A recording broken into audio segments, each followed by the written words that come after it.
मेहनत, फोकस और स्थिरता के अलावा इस एग्जाम को क्रैक करने के लिए क्या चाहिए हो? मस्ती कि गर्लफ्रेंड की लैप में भी अगर सर रखा है तो नेशनल इनकम चल रहा है। कोई तुम्हारे दिमाग में जाके थोड़ी देख रहा है। लोग क्या करते, गर्लफ्रेंड ही छोड़ देते। भैया हम भैया लड़की से बात नहीं करेंगे भैया। क्या नहीं करोगे? ए भैया पापा ने मना किया है। मस्त रहो यार, हर चीज को तो तुमने खतरा बना लिया है। पर आप कभी दिमाग के साथ बैठकर देखिए तो, जैसे मुन्ना मिर्जापुर का एक बड़े घर के बदतमीज युवा का रिप्रेजेंटेटिव किसी घर जा रहा है, उसके बाप की हाइट छोटी है, उसी के लौंडे से मजाक उड़ा रहा है कि भाई ये तो अद्दा है, ये तो अद्दा है। और बदतमीजी की हाइट कि यार तुम्हारी अम्मा से मिलते होंगे तो सीढ़ी लगाते होंगे। आजियो प्रेजेंट्स टीआरएस में फिर से आपका स्वागत है दोस्तों। इस वाले पॉडकास्ट की हाइप बहुत टाइम से बिल्ड हो रही है, यूट्यूब शॉर्ट्स की वजह से, रील्स की वजह से। आज अवध ओझा सर हमारे साथ एक लॉन्ग फॉर्म कॉन्वर्सेशन करेंगे। जो लोग अवध ओझा सर को नहीं जानते, ये एक यूपीएससी के कोच है। यूपीएससी सर्कल्स में लोग इनकी बहुत ज्यादा इज्जत करते हैं, इनकी नॉलेज की वजह से, इनकी विड्थ ऑफ नॉलेज की वजह से। यानी कि अलग अलग टॉपिक्स के बारे में इस इंसान को बहुत कुछ पता है। आज के पॉडकास्ट में हमने देश की बात करी, फ्यूचर की बात करी, जियोपॉलिटिक्स की बात करी और कुछ ऐसी चीजों की बात करी जो आई एम श्योर कि आप पहली बार लाइफ में सुनेंगे इस एपिसोड पर। Awadh Ojha sir is someone who has achieved it in style. जिंदगी भर बहुत कुछ सीखा है, बहुत कुछ सिखाया है और आज इनके साथ हम भी सीखेंगे दोस्तों टीआरएस पर। आज की स्टाइलिंग हुई है आजियो की वजह से। अगर आपको भी ऐसे ही फैशनेबल दिखना है तो आजियो आप डाउनलोड कीजिए और तुरंत अपनी स्टाइलिंग स्टार्ट कीजिए। ये है Awadh Ojha sir on AJIO presents the Ranveer show.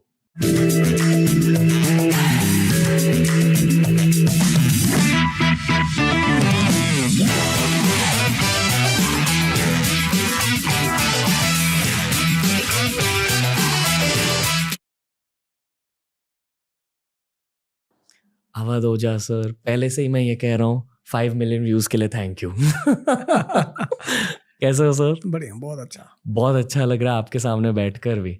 आप कैसे हो? मैं बहुत अच्छा हूँ और मुझे बहुत अच्छा लग रहा है कि ये एक यंग आदमी इतना डायनेमिक है।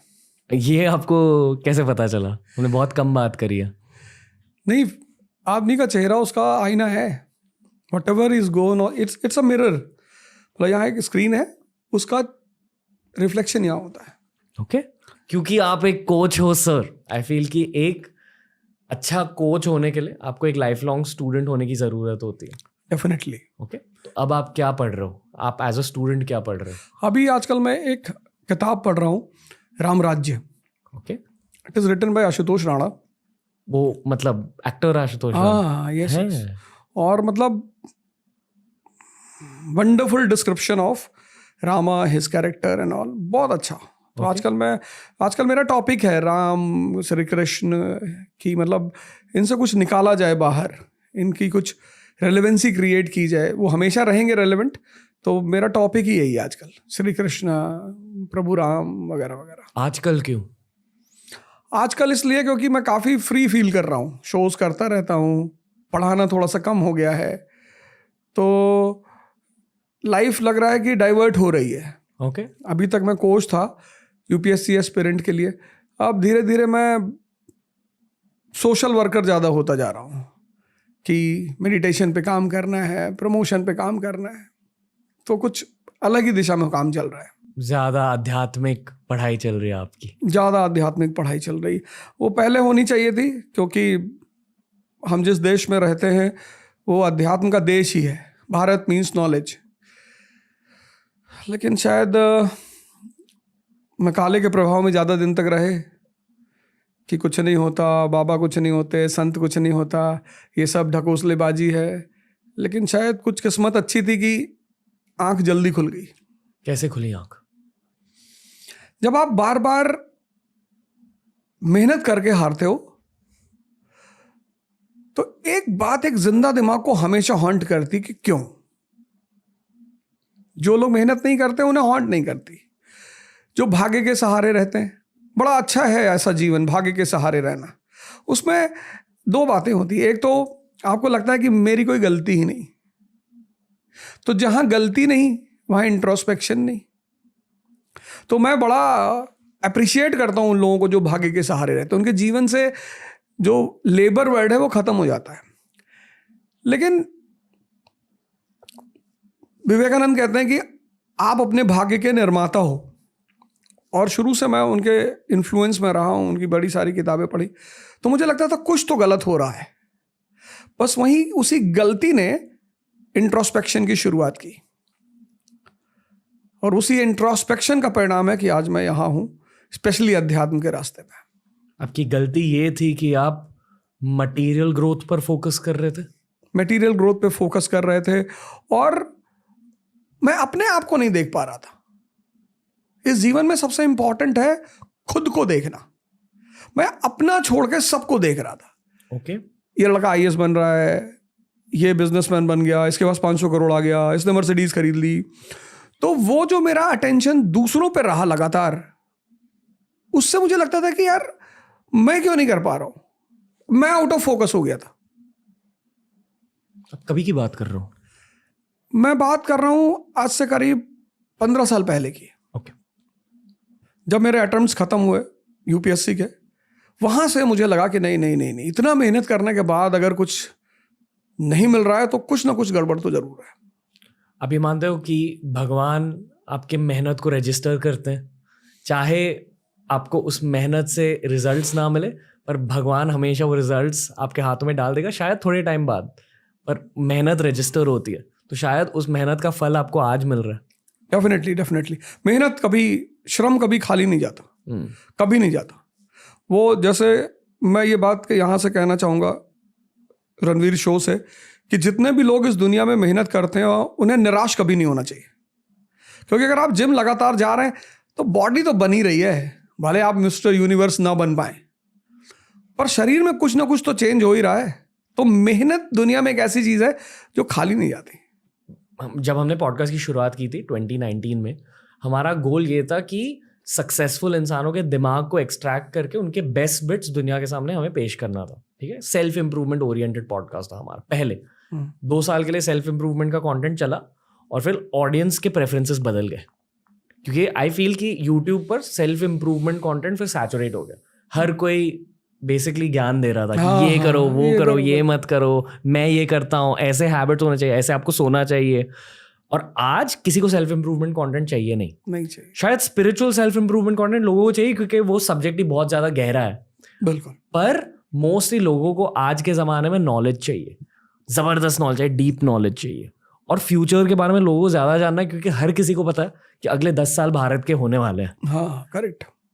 बट ऑनेस्टली इसी सेंटेंस को एक कठोर तरीके से देखा जाए, मेरे अकॉर्डिंग ये बोलने की बात है, अनलेस आप एक गेम प्लान बनाओ खुद के लिए।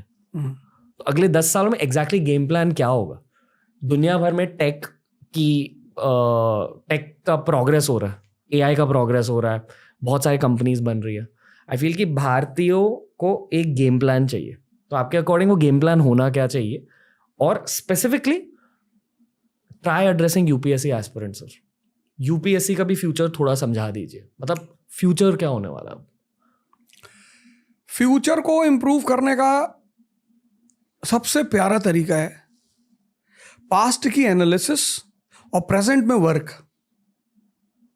मतलब हम जब पढ़ते हैं यूपीएससी में भी, तो हम करते क्या है कि 1950 का भारत क्या था, फिर 1991 का क्या हुआ, 2023 में क्या है, और 47 में क्या होगा। ये हमारा चार्ट होता है कि 1950 का भारत क्या था, प्राइमरी सेक्टर क्या थी, एग्रीकल्चर क्या था, इंडस्ट्री क्या थी, इंफ्रास्ट्रक्चर कैसा था, बैंकिंग कैसी थी। तो हमें उसका एक आउटलाइन चार्ट बनाते हैं जी। फिर वहां से हमने जर्नी शुरू किया। फिर जब हमने वहां से जर्नी शुरू किया तो हम पहुंचे 91 तक, जहां एक नया दौर शुरू हुआ, लिबरलाइजेशन, एलपीजी, बुलेट और बजाज सुपर मिलकर बन गई एक्टिवा। अब औरत और आदमी दोनों काम पे जाने लगे। फिर क्या हुआ, 91 से एक नए भारत की शुरुआत हुई, शाइनिंग इंडिया, मेरा भारत महान, इंडिया इज ग्रेट। फिर बीच में कई सारे अप्स एंड डाउन्स हुए और हम पहुंचे 2023 में। तो एक चार्ट अब हम बनाएंगे नीचे कि अब प्राइमरी सेक्टर, अब इंडस्ट्री, अब बैंकिंग, अब इंफ्रास्ट्रक्चर। अब ये 3 चार्ट हमारे पास हैं और हमें एक डॉट क्रिएट करना है 47 का, 2047 India in 2047 as a world power if not super power. We are already recognised in the world कि भाई आप कुछ तो हो। वो दुनिया हमें मानती है कि साहब आप कुछ तो हो, आपने प्रोग्रेस किया, आपने डेवलप किया। ऐसे ही हर आदमी को, this is the best way, past की एनालिसिस, पास्ट पर रिपेंटेशन नहीं, मतलब विक्टिम मेंटालिटी आपको छोड़ देगी। एकदम एकदम छोड़नी है आपको। पास्ट की रिपेंटेशन और पास्ट का ग्लोरिफिकेशन। हमारे बाबा हाथी पे चलते थे, अरे भैया तुम साइकिल पे चल रहे हो तो तुम प्रेजेंट में रहो, बाबा तो चलते ही थे। तो पास्ट की एनालिसिस, प्रेजेंट का प्रायोरिटी एंड प्लानिंग, ये जो 2 P है लाइफ में, ये इतने इंपॉर्टेंट है। जैसे मैं देखता हूं कि 22 साल का लड़का आमतौर पर तैयारी करने आता है। अब 22 साल का लड़के का जो सेंसस लेवल है बहुत स्ट्रांग है। अब वो लड़की देखेगा तो अट्रैक्शन तो हो गई, अब वो ऑडी देखेगा तो अट्रैक्शन हो गई। उस अट्रैक्शन में उसके साथ दूसरी तरफ जब वो देखता है तो उसका जीवन। अब 90% लड़के क्या होते हैं, युवा। हो सकता है हम भी कभी ना कभी इसके थोड़ा बहुत शिकार तो थे ही, बोले भले ना। तो होता क्या है कि हम उनको इंटरमिक्स कर देते हैं। गर्लफ्रेंड बना ली, तैयारी भी शुरू कर दी। वहां पर उस लड़के को क्या करना चाहिए, एक प्रायोरिटी सेट करनी चाहिए कि यार पहला क्या करेंगे। पहला ऐसा कौन सी चीज, जैसे एक यहीं पे एग्जांपल दे रहा हूं। 1940s में 3 देश पैदा हुए, इंडिया, पाकिस्तान, चाइना, और तीनों ने अपनी अपनी प्रायोरिटी सेट की और तीनों की एक जैसी कंडीशन। आज चाइना वर्ल्ड पावर के रेस में है क्योंकि उसने पहली प्रायोरिटी सेट की थी इकोनॉमिक एम्पावरमेंट। प्लान किया था पैसे कमाने, पैसा कमाना है, मेड इन चाइना होना चाहिए, made in Britain, made in England, made in America को रिप्लेस करके मेड इन चाइना बनाना है। बनाया उन्होंने। आज एप्पल को अगर कोई टक्कर देता है तो OnePlus, पर ऐसा कोई चीज पाकिस्तान में है नहीं है। They are not a economic power. India OnePlus नहीं बना पाई, लावा बनाई। अब 3 प्रोडक्ट से 3 कंपनियों, 3 देशों की स्थिति पता चलती है। अगर मैं औकात शब्द ना यूज करूं तो स्थिति पता चलती है। एक एप्पल एक तरफ रख दे सामने, एक OnePlus रख दे, एक लावा रख दे,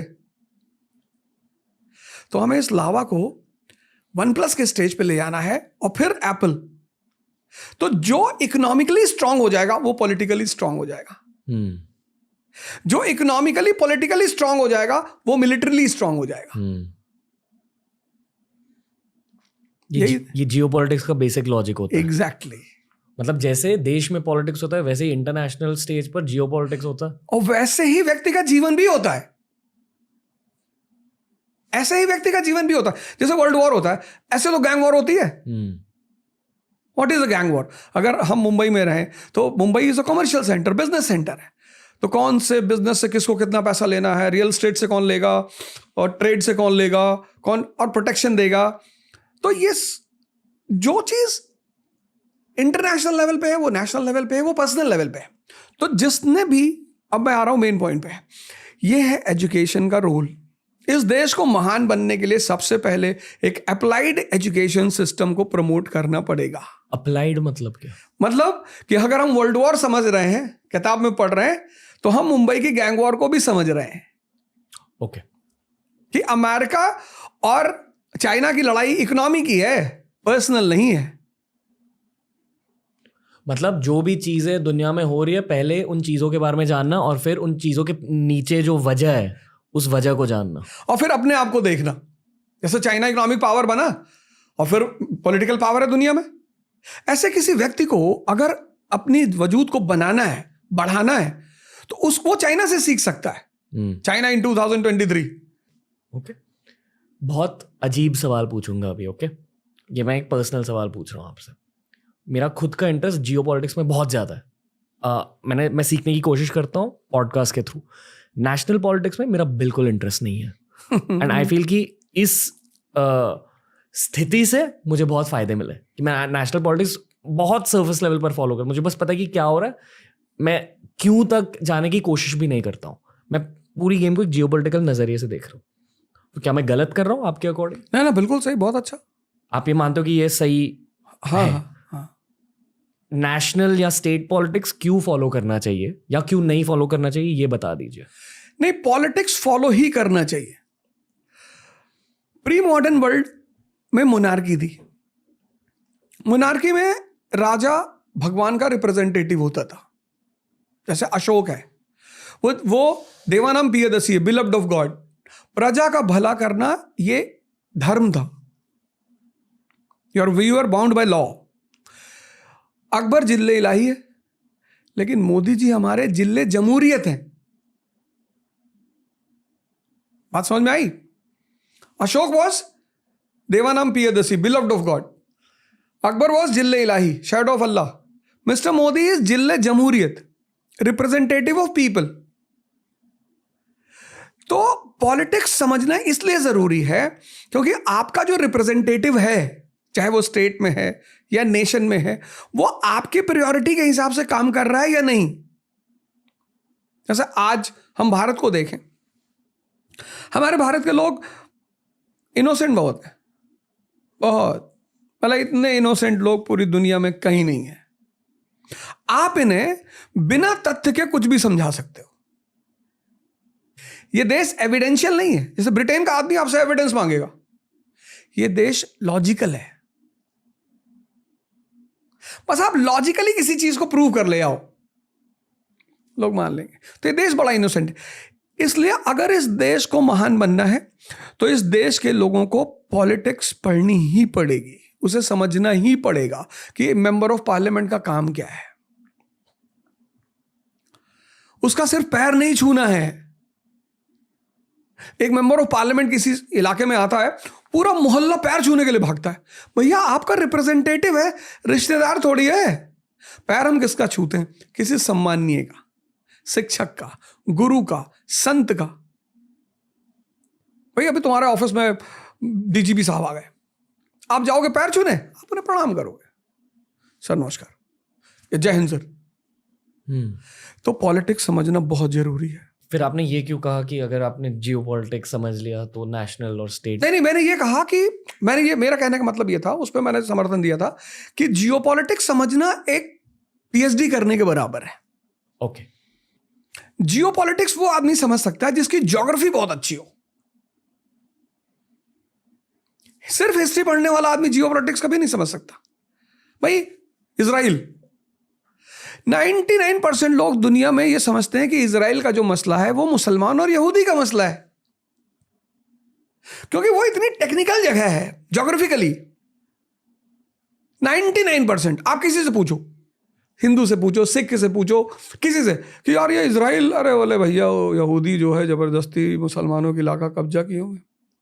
किसी को नहीं पता कि ये मसला जितना इतिहास पुराना है उतना ही पुराना ये मसला है। कभी वहां रोमन एम्पायर का दबदबा था, क्योंकि जिसका भी वहां कब्जा होगा वो पश्चिम और पूरब के ट्रेड पे कब्जा करेगा। फिर बाइजेंटाइन एम्पायर आया, फिर ऑटोमन एम्पायर आया, फिर ब्रिटिश एम्पायर आया, और आज अमेरिकन एम्पायर है। तो अमेरिकन एम्पायर वहां सीधे तो बैठ नहीं सकती, तो इजराइल उसका रिप्रेजेंटेटिव है। तो उस ज्योग्राफी को समझना, मेडिटेरेनियन, स्वेज कैनाल, रेड सी, इतनी टेक्निकलिटी कौन सीखे?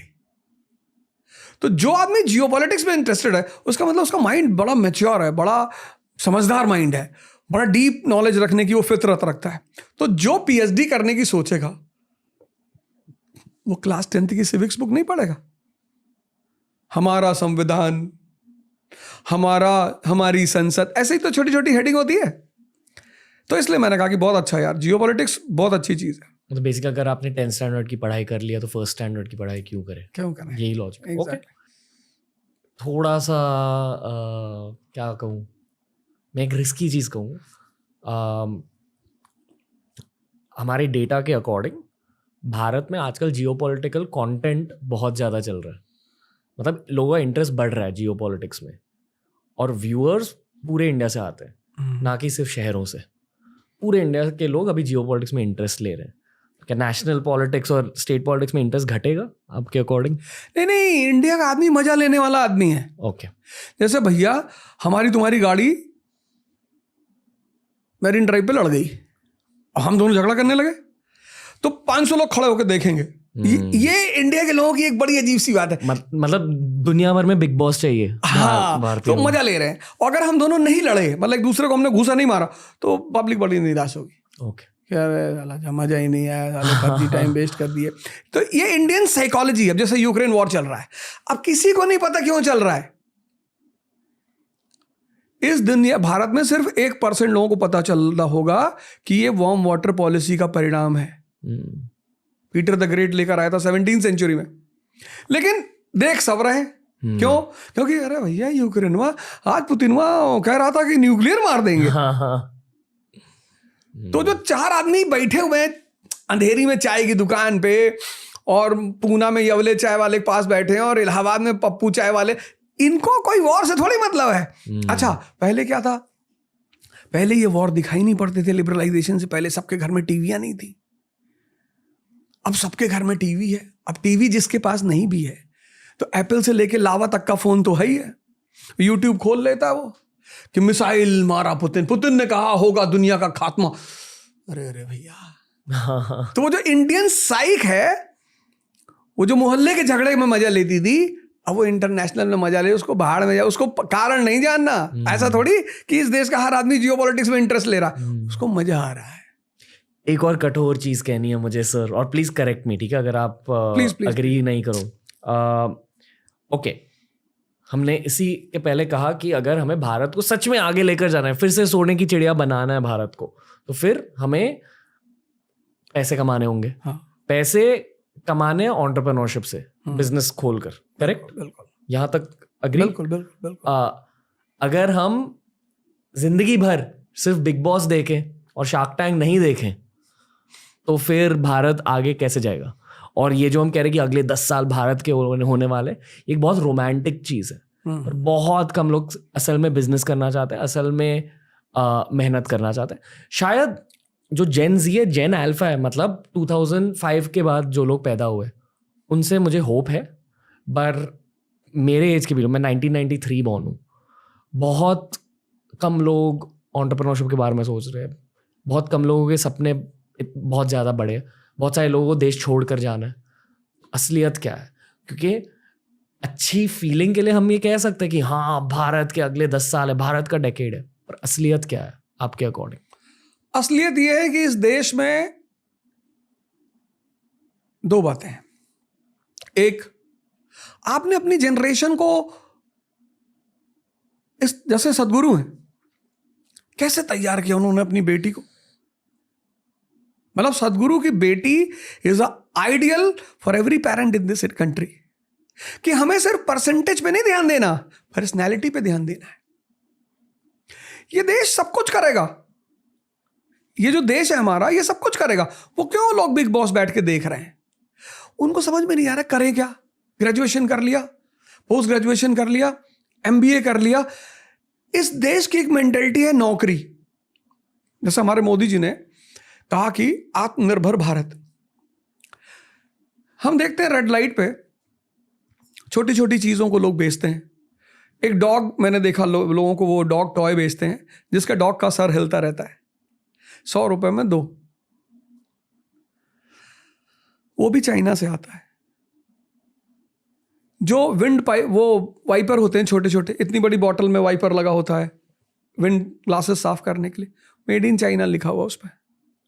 तो अगर हमारी एजुकेशन सिस्टम, जैसा कि हमारी गवर्नमेंट आजकल कह रही है कि हम स्किल डेवलपमेंट करेंगे और हम लोगों को सेल्फ डिपेंडेंसी की तरफ ले चलेंगे, तो नौकरी करने के बजाय, सबको तो नौकरी मिलेगी नहीं। वैसे भी 1 अरब 50 करोड़ का देश है, सबको कहाँ मिलेगी? मैं कल ही जब मैं मुंबई आ रहा था तो मैं सोच रहा था, मैंने सोचा यार कुछ ना कुछ ऐसा किया जाए कि लोगों को ये बात लगे कि यार नौकरी मिलने से पहले हमें कुछ ना कुछ तो करना चाहिए। जैसे मैंने बहुत सारे लोगों को देखा, वो कहते हैं कि गरीब बच्चे कैसे पढ़ेंगे, गरीब बच्चे स्कूल में होते हैं, 12th के बाद कोई गरीब नहीं होता। ये सब साइकोलॉजी किसने फैलाई? हमने फैलाई। यूपीएससी में गरीब बच्चे कैसे पढ़ेंगे? भैया जो यूपीएससी की तैयारी करने आ रहा है वो ग्रेजुएशन किया हुआ है ना, उसने 12th किया होगा या तो कॉमर्स से किया होगा। कॉमर्स का लड़का अकाउंटेंट हो सकता है। अगर उसने साइंस से किया है, साइंस से, तो अगर रणवीर अलाहाबादिया 93 बॉर्न अपना शो चला सकता है यूट्यूब की असेसमेंट की वजह से और एक अच्छा शोमैन है इंडिया में, तो वो जिसने 12th कर लिया, फिजिक्स पढ़ लिया, वो 10th की फिजिक्स नहीं पढ़ा सकता। भाई सेल्फ डिपेंडेंट होना है तो कुछ क्रिएटिव करना है। आप एक 1000 रुपए का बोर्ड लगा लो, जिस फोन पर आप पढ़ते हो उसी फोन से रिकॉर्डिंग करना शुरू कर दो और कुछ ऐसा पढ़ाओ फिजिक्स में कि वो जो क्लास 9-10 का बच्चा पढ़े ना, वो आपको स्टक हो गया ऐसे देखे कि अरे भैया Newton's third law, action reaction, Newton's first law, a body at rest will be at rest, a body in motion will be in motion. आप म्युनिसिपल कॉर्पोरेशन के ऑफिस गए काम कराने, बाबू आपकी तरफ देख ही नहीं रहा, आपकी फाइल नहीं देख रहा है, आपको न्यूटन का पहला लॉ याद आ गया कि body at rest will be at rest. आपने 2 बड़ी बड़ी चॉकलेट फाइल पे रख दी, बाबू ने चॉकलेट की तरफ देखा, फोर्स अप्लाई किया ना आपने। चॉकलेट कुछ भी हो सकती है। ये है creativity. In spite of thinking only about employment, आप कुछ क्रिएटिव भी तो करो, आप कुछ पैदा भी तो करो। इस देश के युवा को एक चीज बता दी गई है, नौकरी नहीं मिलेगी तो तुम्हारी शादी नहीं होगी। अरे नौकरी से शादियां होती हैं। आज डाइवोर्स भी तो इसीलिए हो रहे हैं क्योंकि सारी शादी हो गई नौकरी से। शादियां व्यक्ति से होती हैं, शक्ति से होती हैं। तो इस देश के माहौल को बदलना होगा। वो बिग बॉस देखना कोई बुरी बात नहीं है, कभी कभी देख भी लेना चाहिए, बड़ा ड्रामा होता है। ड्रामा एंजॉयमेंट है ना, तो वो हमें भी पता होता है, तो देखना चाहिए, किसी चीज़ का ऐसा नहीं है, करना चाहिए। लेकिन अगर हमें बिग बॉस से वो लॉबी को हटानी है या मूवी से हटानी है, सीरीज से हटानी है, तो हमें उसको ये बताना होगा कि भैया देखो तुम कुछ क्रिएटिव करो, कुछ। एक छोटा सा इंस्टेंस में बताता हूँ। 1853 में जापान गुलाम हो गया। पहला काम उन्होंने किया, जैसे वो गुलाम हुए, 1757 में हम गुलाम हुए, 1857 तक हमें पता ही नहीं चला कि हम गुलाम हैं। गांधी जी को 1920 में जब उन्होंने कहा स्वराज, लोगों ने पूछा क्या? अरे बोले सेल्फ राइट, आजादी। अरे लोगों ने कहा भैया हम तो आजाद हैं, हमारे 13 बच्चे, हमें किसी ने रोका ही नहीं। 1920 के आदमी को भारत में पता ही नहीं था कि वो आजाद नहीं है। 1920 और अब गुलाम हुआ, आज तक गुलाम है, पता ही नहीं इनको। कहते हैं हमें यहूदी परेशान कर रहे हैं। लेकिन 1853 में जापान गुलाम हुआ। जैसे ही गुलाम हुआ उन्होंने एक डेलीगेशन भेजा वेस्ट को, यामागाता डेलीगेशन। यामागाता वहाँ का समुराई था, तो डेलीगेशन भेजा। वो डेलीगेशन 14 साल वेस्ट में रहा। उन्होंने भेजा, कहा जाओ पता करो कि हम कमजोर क्यों हैं। और 14 साल बाद जब वो लोग वहां से लौट कर आए, डेलीगेशन लौट कर आए, तो उसने कहा साहब उनका एजुकेशन सिस्टम बड़ा जबरदस्त है साहब। बोले कैसा है? बोले रैशनलिज्म और ह्यूमनिज्म पे बेस्ड है सर। तो इस देश को, जहां से हमने क्वेश्चन शुरू किया था कि अगले 10 साल भारत में पहले क्या करना है, एजुकेशन को अप्लाइड करना है, लड़के के दिमाग को जिंदा करना है, परसेंटेज से हटाकर उसको पर्सनैलिटी पे लाना है। जो लड़का 25 साल में डिप्रेशन का शिकार है, वो 98.2% लेके क्या करेगा? बताओ। एजुकेशन, फिर इकॉनमी। अब एजुकेशन इकॉनमी इंप्रूव होगी, ह्यूमन रिसोर्स आपका बढ़िया होगा, आपके पास क्रिएटिव माइंड्स होंगे। हम क्यों हायर करेंगे एडवाइजर्स बाहर से? इंडिया को डेलीगेशन बाहर से आता बताने के लिए कि साहब आप अपनी सड़कें ऐसे बनाओ। हमारे बच्चे बचाने वाले नहीं है, लेकिन हमने उन्हें क्रिएटिव नहीं बनाया।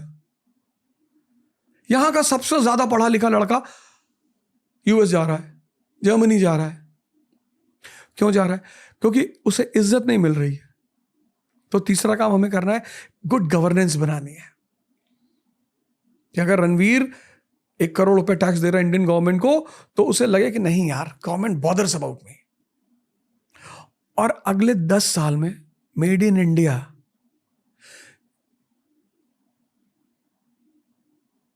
इंडिया से लेकर दुबई से लेकर बर्लिन से लेकर अमेरिका, हर जगह, कि जैसे कभी मेड इन ब्रिटेन था, मेड इन यूएस था, मेड इन चाइना था, अब मेड इन इंडिया होना चाहिए। तो अगर हम इन 4-5 पैरामीटर्स पे काम करेंगे तो अगला 10 साल हमारा होगा। ओके, मैं कुछ चीज़ें कहना चाहूँगा। जो भी आपने अब तक कहा, मुझे एक चीज़ बहुत अच्छी लगी कि आप एकदम बेसिक लेवल पर आकर समझा रहे हो।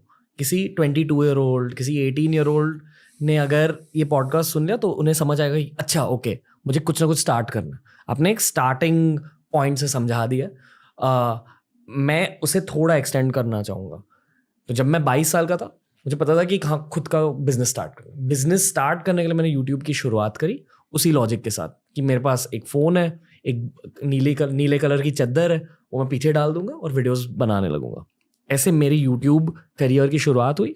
फिर आगे जाते जाते मुझे ये पता चला कि अमेरिकन्स एट स्केल थिंकिंग को प्रायोरिटाइज करते हैं। यानी कि अगर किसी भी चीज़ स्टार्ट करी, फिर ये सोचते हैं कि इसे सबसे ज़्यादा बड़ा कैसे कर सके। और वो मेंटालिटी मिसिंग थी हमारे एजुकेशन सिस्टम में भी और हमारे मेंटालिटी में भी, और वो मुझे खुद अमेरिका से सीखनी पड़ी। आई फील कि ये एट स्केल थिंकिंग एक मिसिंग लिंक है इंडिया में। Exactly. दूसरी चीज़, और भी जब आगे गए, जब थोड़ी स्केलिंग हो गई, चीज़ों को थोड़ा बड़ा बनाया, फिर मुझे पता चला कि इमोशनल इंटेलिजेंस की ज़रूरत होती है लोगों को मैनेज करने के लिए। वो भी मुझे खुद को बढ़ाना पड़ा। और emotional intelligence I feel to some extent, हाँ, अब थोड़ा बहुत बिग बॉस से, फिल्मों से सीख सकते हो। हाँ, बिल्कुल बिल्कुल बिल्कुल। पर मेनली आपको सेल्फ इम्प्रूवमेंट कंटेंट देखने की ज़रूरत है। दूसरों के दिमाग कैसे चलते हैं, साइकोलॉजी सब्जेक्ट क्या होता है, लीडरशिप क्या होती है, इमोशनल इंटेलिजेंस सीख ले। और अगर क्रिएटिविटी की बात आई, आई स्ट्रांगली फील हमें दूसरे देशों का कंटेंट देखना चाहिए। भारत में हम सिर्फ भारतीय कंटेंट देखते हैं, पर ये भी जानना चाहिए कि जर्मनी में कैसा कंटेंट चल रहा है, अमेरिका में कैसा कंटेंट चल रहा है, मिस्टर बीस्ट जो एक बहुत बड़े यूट्यूबर, वो कैसे सोच रहे हैं, वो कल्चर जस्ट है। आई फील कि क्रिएटिविटी भारतीय बच्चे सीख लेंगे, डिज़ाइन सीख लेंगे इंटरनेशनल यूट्यूब चैनल से। इमोशनल इंटेलिजेंस को लेकर मुझे थोड़ा डर होता है। आई डोंट नो अगर हर कोई सीखे, स्पेशली मर्द शायद इमोशनल इंटेलिजेंस सीखेंगे नहीं। और एट स्केल थिंकिंग, अगर ये 3 चीज़ें सीख ली हर भारतीय ने, फिर शायद भारत में बहुत सारे बिजनेसेस बनेंगे और फिर शायद भारत के 10 साल, हमारे 10 साल होंगे। I think Ranveer Allahbadia is engineer ji, और अभी 30 साल का लड़का and a known name in India. अगर ये रणवीर इलाहाबादिया अमेरिका चला जाता, कौन जानता उसे? यू टुक अ रिस्क, है ना? You thought creative, you take your example. मैं तो अभी यही सोच रहा था, यू आर स्पीकिंग, तो मुझे लगा कि यार एग्जाम्पल मेरे सामने बैठा हुआ है। मुझे बहुत सारी चीज़ों का सामना करना पड़ा था कॉलेज में। जब मैं प्लेसमेंट्स के लिए नहीं बैठा, जब मैंने GRE नहीं दिया, मेरे सारे दोस्त GRE दे रहे थे, अमेरिका जा रहे थे, मैंने उनसे कहा कि नहीं, मुझे लगता है कि यहाँ अपॉर्चुनिटी है, कुछ ना कुछ कर सकते, कुछ ना कुछ बड़ा कर सकते। बहुत मजाक उड़ाया गया, मुझे बहुत बुरा लगता था, बहुत रोता था अकेले में। Now see you took the risk ना। मैं यही सोच रहा था कि you are 30 year young guy. Old तो ये लोग, हम लोग नाक में लगाते हैं 20 year old. You are 30 year young guy, और यार तुमने इतना बढ़िया, you are doing such a great job. मतलब यू टेक अ कंटेंट, मतलब TRS शो का एक सबसे खास बात पता है क्या, कि यू टेक रेलेवेंट कंटेंट्स। जैसे मैं बहुत शोज में जाता हूँ, बुलाते हैं लोग, आमतौर पर लोग क्या करते हैं, मेरे पास को खंगालते हैं। वो थोड़ा सा उनको बड़ा रोमांटिक लगता है कि अच्छा तुमने ऐसा किया था, गोली चलाई थी, किया था। पर this you are talking such a good thing ना, ये चीज़ बड़ी प्यारी है। जैसा यू सेड जस्ट नाउ कि लोग जो है ऊब चुके हैं, उससे हर आदमी अब सेल्फ डेवलप ज्ञान नहीं सुनना चाहता। कितनी अच्छी रीडिंग है ये। मीन्स कि you are doing big homework on that. अब आदमी कुछ और सुनना चाहता है, और वो सुनकर क्या करेगा, डेवलप करेगा। TRS शो देखने, जब जो आदमी ये शो देख रहा होगा उसको कितनी चीजें इनपुट के रूप में मिल रही होंगी। तो अब एक अगर रणवीर इलाहाबादिया अमेरिका नहीं जाकर इंडिया में इतना बड़ा काम कर सकता है, तो you are an example, living example sitting in front of me. If exactly this will be done, इसको मैं कह सकता हूं रणवीर इलाहाबादिया प्रोग्राम। तुम्हारे नाम पे एक प्रोग्राम ही बना दो कि इस देश के लड़कों को सीखना चाहिए कि नहीं, सिर्फ अमेरिका जाना ही सॉल्यूशन नहीं है। It's a big market India, 1 billion 50 crore people are there. If anything clicks positive, you will be a name in this country and entire world. एक और रॉ चीज कहना चाहूंगा, यहाँ है पैसे कमाने के लिए। ये गलत फहमी है कि यहाँ बैठकर आप पैसे नहीं कमा सकते। मोस्टली हर कोई पैसों के लिए वहां जाता है। डेफिनेटली इज्जत के लिए, जो आपने इज्जत की बात करी, बट इन अ वे इज्जत आपको पैसों के थ्रू मिलती है, और उन पैसों के लिए वहां लोग चले जाते हैं बिना जाने कि यहाँ के जो बिजनेसेस अब ग्रो कर रहे हैं वो इंटरनेशनल मार्केट्स को टारगेट कर रहे हैं। दूसरे देशों का पैसा अब यहाँ आने वाला है अगले 10 सालों में। इसी वजह से शायद हम सोने की चिड़िया बनेंगे। बिल्कुल बनेंगे। पर आई फील कि बहुत जो ब्रेन ड्रेन हुआ, जितने सारे लोग जा चुके अमेरिका में, यूरोप में, उन्हें थोड़ा सा लौट कर आना है, या एटलीस्ट वहाँ जो पैसे कमा रहे हैं यहाँ इन्वेस्ट करना है। पर हर कोई एक इंडिविजुअल पर्सपेक्टिव से सोचता है मोस्टली, तो उन्हीं स्कीम्स में इन्वेस्ट करेंगे जहाँ उन्हें सबसे ज़्यादा फायदे मिलेंगे। पर आई फील कि अगर यहाँ के एंटरप्रेन्योर्स और वहाँ के इंजीनियर्स या जो भी प्रोफेशनल्स टीम अप कर ले तो फिर कुछ हो सकता है आगे जाकर। पर मैं पॉजिटिव भी नहीं हूँ, नेगेटिव भी नहीं हूँ इस चीज़ को लेकर। मैं बस क्यूरियस हूँ, मुझे देखना है कि क्या होगा। तो ये मेरा माइंडसेट है। एंड इस पॉडकास्ट के थ्रू मैं लोगों के साथ डिसएग्री करना चाहता हूँ। मतलब अगर आपने कुछ कहा, मैं आपके साथ डिसएग्री करना चाहता हूँ, ताकि व्यूअर्स और लिसनर्स की समझ बढ़े। डिसएग्रीमेंट से समझ बढ़ती है। एंड मोस्टली भारत में, क्या बात है, क्या लाइन है, डिसएग्रीमेंट से समझ बढ़ती। And in this country people think disagreement means enmity. क्या बात है, वंडरफुल लाइन, डिसएग्रीमेंट से समझ बढ़ती। अगर मैं कुछ गलत कह रहा हूँ या अगर आप कुछ अग्री नहीं कर रहे हो मेरे साथ, please sir disagree with me. Definitely okay. पर पॉडकास्ट में आगे बढ़ने से पहले मैं आपके दिमाग को जानना चाहता हूँ थोड़ा, ठीक है, ताकि हम और शार्पली आगे बढ़ सके, क्योंकि आपसे बहुत बात करनी है। तो हमारा एक राउंड है जिसका नाम है Ajio presents keep it casual. तो आपके दिमाग के अंदर, आपके दिल के अंदर मैं एक डीप डाइव करूंगा आपको जानने के लिए, ताकि हम भारत की बातें कर सके इन अ मोर शार्प वे। ठीक है सर, आप रेडी हो? हाँ, रेडी। ओके, क्या बात हो जा सर, डीप डाइव के लिए आप रेडी हो? Okay, Ajio presents keep it casual. Question 1, भारतीय इतिहास की सबसे बेस्ट और सबसे वर्स्ट चीज क्या है? भारतीय इतिहास की सबसे बेस्ट चीज ये है, इतिहास एज अ सब्जेक्ट, हिस्ट्री जी। भारतीय इतिहास की सबसे बेस्ट चीज ये है कि पुरानी सारी सभ्यताएं खत्म हो गई।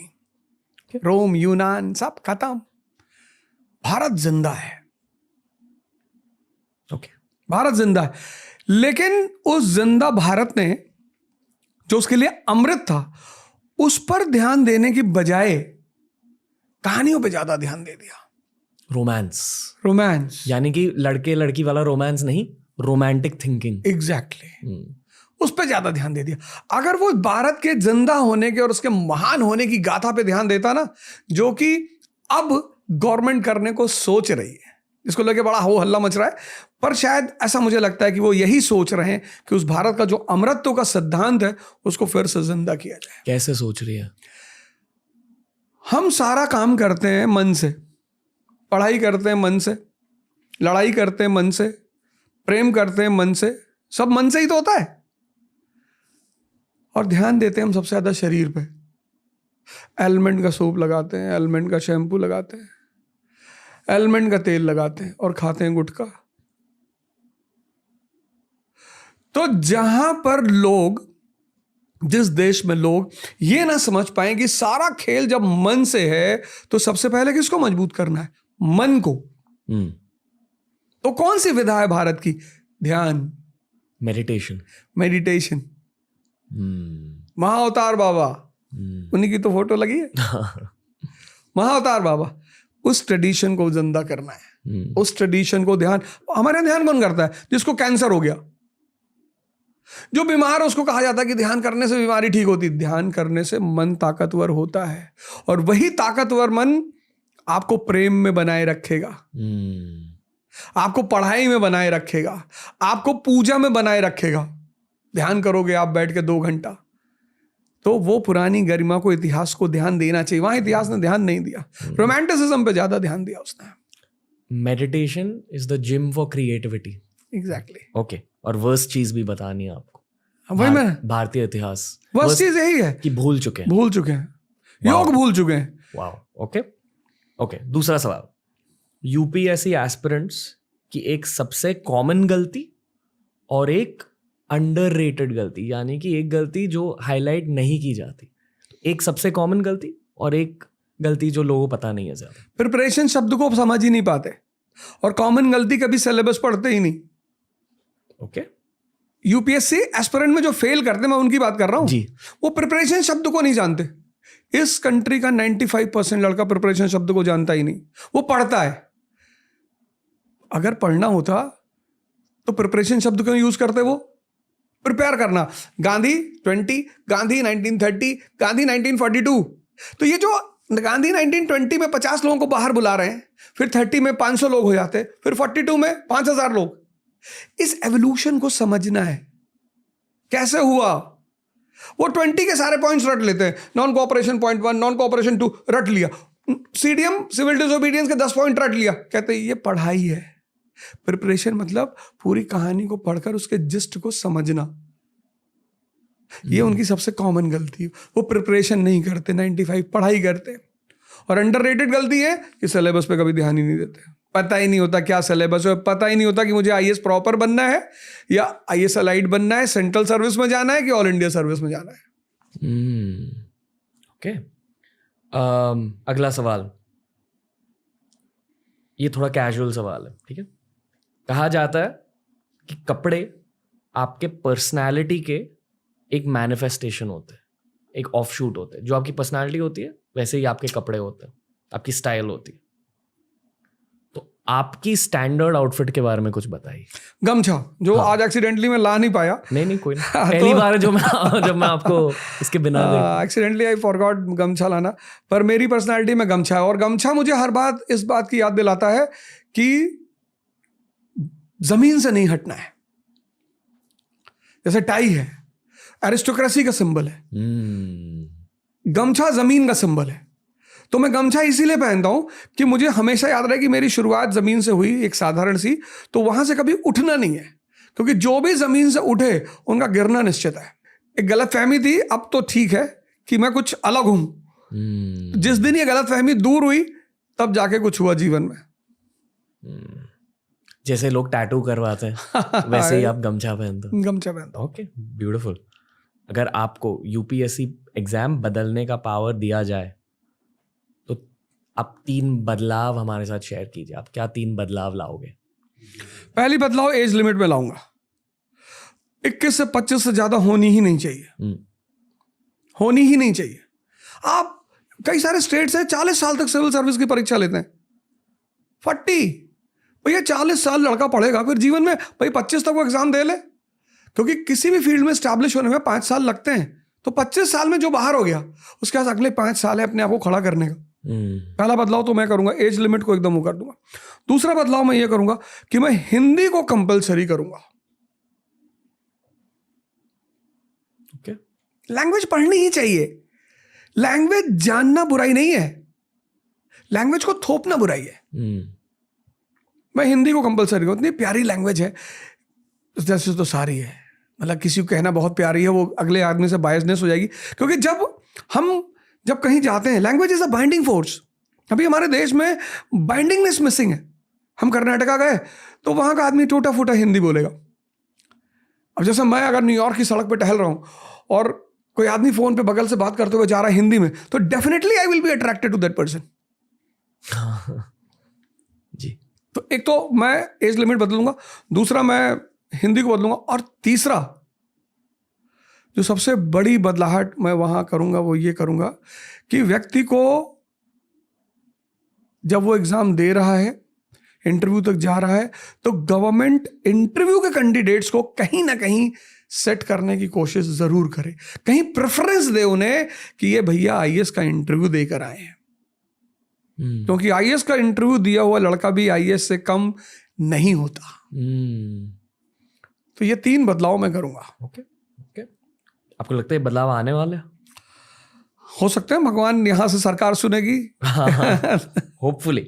ओके, अगला सवाल, अगर आपको देश का पीएम बनाया जाए तो आप क्या करोगे? आपकी 4 प्रायोरिटीज क्या होंगे? सबसे पहले तो मैं इस देश की एजुकेशन सिस्टम को बदलूंगा, जो मेरी पहली प्रायोरिटी होगी। और योगा और ध्यान कंपलसरी, मतलब आप फेल कर गए तो आप कुछ कर, क्वालिफाइंग पेपर होंगे ये। पहली बात, एजुकेशन अप्लाइड होगी, पहला काम मैं एजुकेशन पे करूंगा। दूसरा काम मैं करूंगा वुमेन एम्पावरमेंट पे, स्पेसिफिकली जिस देश में, जिस समाज में, जिस परिवार में औरतें ताकतवर होंगी, वो परिवार, वो समाज, वो देश कभी कमजोर हो ही नहीं सकता। मैं तो मानता ही नहीं कि औरतें गलत होती हैं, मेरा मानना है आदमी कमजोर होते हैं। जैसे लोग कहते हैं ना, भगवान हमारी नहीं सुनते। भगवान सुनेंगे जब आपकी इतनी बिसात हो कि आप उसको सुना लें। तो वैसे भी मैं वुमन और भगवान को दोनों साथ साथ ही रखता हूं। तीसरी बात, मैं कोशिश करूंगा हम एक हो जाएं। यूनिटी। भारत पाकिस्तान की बात कर रहा हूं मैं। अखंड यूनिटी। बड़ा नुकसान हुआ हम दोनों का, बहुत नुकसान हुआ। मतलब हमारी आने वाली जनरेशन जब कभी अंदाज़ा लगाएंगी तो शायद उन्हें एहसास होगा। और चौथी बात, अशोक की जो धम्म की नीति थी उसको मैं फिर से रीइम्प्लीमेंट करूंगा। उसमें क्या था?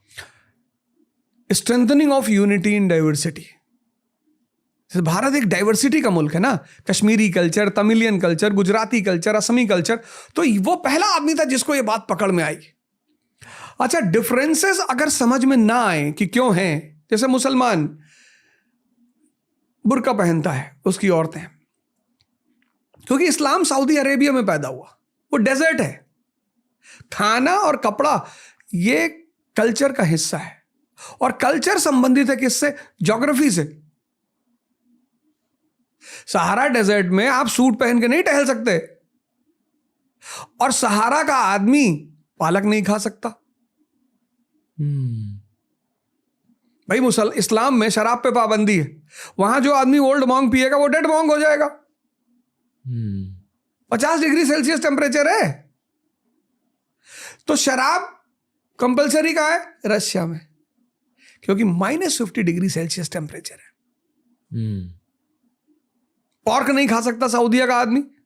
तो फूड और ड्रेस ये कल्चर का पार्ट है, और कल्चर किससे प्रभावित होती है? ज्योग्राफी से।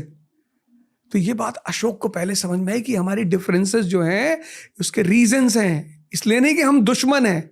तो फिर उसने एक सेट ऑफ रूल्स बनाए, उसको धम्मा बोलते हैं जी। ये करूंगा मैं। ओके, ये फिर से एक रैपिड सवाल है। इन शब्दों को सुनकर आप क्या सोचते हो? तो इन शब्दों को सुनकर आपको एक अलग शब्द कहना है, तुरंत बताना आपको। यूपीएससी। गैम्बल। हिस्ट्री। मजा। भारत। महान। शादी। शादी is a very Payas and religious act. प्यार जरूरी है। कपड़े मस्ट है, पर आपको सूट करने चाहिए। okay. Style gives you identity. Bollywood. Bollywood is very good when it brings Taare Zameen Pe, when it brings 3 idiot, when it brings Rang De Basanti. तो it has a role, Bollywood has a role. The things which books can not do, theatre will do. तो Bollywood very good. Cricket. जलवा। अगला सवाल, आपके according सबसे stylish actor कौन है और क्यों? शाहरुख खान मुझे स्टाइलिश लगते हैं बहुत ज़्यादा। क्यों? ऐसे मैं ज़्यादा मूवियाँ देखता नहीं, पर जब मैं उनके शोज वगैरह कभी कभार देखता हूँ तो मैं देखता हूँ वो रहते हैं यम्पी लंपी लुक में, और अच्छे शर्ट्स और उसकी कॉम्बिनेशंस वगैरह। तो शायद मैं चूंकि इतना ज़्यादा इंटरेस्ट नहीं लेता, पर शाहरुख साहब को 1-2 शो में देखा है मैंने। तो आप ये मानते हो कि स्टाइल का एक सिग्निफिकेंस होता है? हाँ हाँ, जिंदगी बिल्कुल में? बिल्कुल। Style is your encyclopedia. मतलब स्टाइल आपकी बहुत कुछ बताएगी आपके बारे में, आपका बैठने का तरीका, आपका बोलना, आपका हैंड रेज करना, तो वो सारी चीजें बहुत कुछ डिफाइन करती हैं। बहुत सारे लोग बहुत लेट सीखते हैं लाइफ में। बहुत सारे लोग इमिटेट करते हैं। Style is a inbuilt system. When you try to sit like Amitabh Bachchan, तो you lose everything. You should sit as per your mental status. जैसे आप अंदर से वीरता का भाव लिए बैठे हैं, तो वो आपकी बॉडी से दिखाई पड़ना चाहिए। सिर्फ मूंछ बड़ी करके और घुमा लेने के और आंख टेढ़ी करके आप, वो बात ओरिजिनलिटी नहीं आएगी। ओके। अगला सवाल, जब आप घर पे बैठे हुए होते हो, जब आप चिल कर रहे होते हो, तो आप क्या पहनना पसंद करते हो? नहीं, मैं तो घर पे, मेरा वैसे फेवरेट जो वेयर है, जो आमतौर पे मैं बाहर भी पहनता हूँ, मैं ट्रैक में ही रहता हूँ। एथलीजर, हाँ, ट्रैक पैंट्स। बिल्कुल। ओके, क्यों? पर कंफर्ट। कंफर्ट। ओके, ठीक है। मैं तो पार्टीज में, शादी में चला जाता हूँ पहन के। एडिडास मेरा वो है, तो शादी वगैरह में चला जाता हूँ। बढ़िया। ओके, आपके जिंदगी में आपको सबसे बेस्ट एडवाइस किसने दी और वो एडवाइस क्या थी? सबसे बेस्ट एडवाइस मेरे पिता ने दी, और वो मेरे भगवान हैं। और वो यही थी कि देखो बेटा, अपने दिमाग को जिंदा कर लेना, क्योंकि तुम दुनिया में जो भी करोगे, मैं काफ़ी दिन तक उनकी इस बात को समझ नहीं पाया वो क्या कह रहे थे, लेकिन जब उन्होंने मुझसे कहा, और आज भी वो भगवान के आशीर्वाद से मेरे साथ हैं, और जब भी मुझे एडवाइस लेनी होती, मैं यहाँ से इस मंच से कहूँगा कि हर आदमी को अपने जीवन में एक ऐसा आदमी रखना चाहिए जिसकी एडवाइस पर वो ध्यान दे, क्योंकि एडवाइसें जीवन बदलती हैं। अभी रिसेंटली मुझे अपना ऑफिस शिफ्ट करना था अपने कंपनी का, तो मैं इलाहाबाद जा रहा था। तो मैंने पिताजी को फ़ोन किया, मैंने कहा यार मैं इलाहाबाद अपना ऑफिस खोल रहा हूँ। तो बोले यार शाहरुख खान और अमिताभ बच्चन दिल्ली से बम्बई गए थे, तुम यार इलाहाबाद जा रहे हो, पीछे क्यों आ रहे हो? तो मैंने प्लान ड्रॉप कर दिया, मैंने कहा मैं मुंबई जा रहा हूँ। तो उन्होंने मुझे हमेशा, और ये जो दिमाग वाली एडवाइस दी उन्होंने कि बेटा दिमाग को मारना मत, दबना मत, किसी चीज को इसलिए मत करना क्योंकि दुनिया कर रही है, क्योंकि कल दुनिया नाली का पानी पीने लगे। जैसे लोग कहते नहीं अरे सभी सिगरेट पीते हैं, पीते होंगे। ऐसे लोग आज कहते नहीं कि भैया शराब पीना तो फैशन है, होगा, कल नाली का पानी पीना फैशन हो जाए फिर। तो ये बात मुझे उनकी बड़ी अच्छी, वो कहते थे कि देखो बेटा, जब तुम खाने की कोई चीज़ खरीदते हो तो उसके पीछे उसका कंटेंट लिखा होता है, कार्बोहाइड्रेट, फैट, विटामिन। जब सिगरेट खरीदना तो उसका कंटेंट चेक कर लेना कि कितनी प्रोटीन है इसमें। तो बोले ये सब जिंदा दिमाग के काम है, क्योंकि पढ़ने से कुछ नहीं होता। एक से एक पढ़े लिखे लोग, कितने बड़े बड़े साइन बोर्ड लिखे हुए हैं, कंपलसरी मैंडेटरी है पान की दुकान वालों के लिए कि cigarette smoke is injurious to health, photo बना दिया उसके पैकेट पे, फेफड़ा बना दिया, कैंसर लिख दिया। लेकिन चूंकि वो दिमाग जिंदा नहीं है, इसलिए शायद, या फिर भारत के लोगों को मैं वैज्ञानिक भी मानता हूँ, एक्सपेरिमेंट करते रहते हैं कि पी के देख रहे हैं कि कैंसर हो रहा है कि नहीं हो रहा है। तो 20 साल पिए तो उनको लगा तो झूठ ही बोलते रहते हैं, यार ऐसा थोड़ी है, मैं 25 साल से पी रहा हूँ, मुझे तो नहीं हुआ। तो वो भी एक अप्रोच है लाइफ की। लेकिन my father is best advice giver in my life. Mentor है बेसिकली। मेंटर है मेरा। ओके, आपके शोहरत, फेम से नतीजत एक चीज जो आपको बिल्कुल पसंद नहीं है? ट्रोलिंग। इतनी ट्रोलिंग होती है। आपको क्या ट्रोलिंग मिलती है? नहीं, जैसे मुझे ट्रोल करते हैं ना यूट्यूब वगैरह पे, सोशल मीडिया पे बहुत सारे लोग ट्रोल करते हैं। क्या कहते हैं?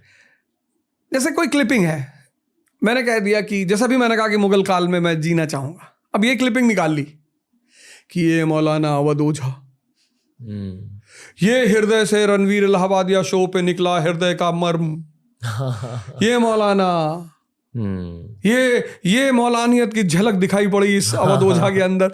तो वो बेचारे जो इनोसेंट से लोग हैं, अब तो खैर मैं आदी हो गया उस चीज का।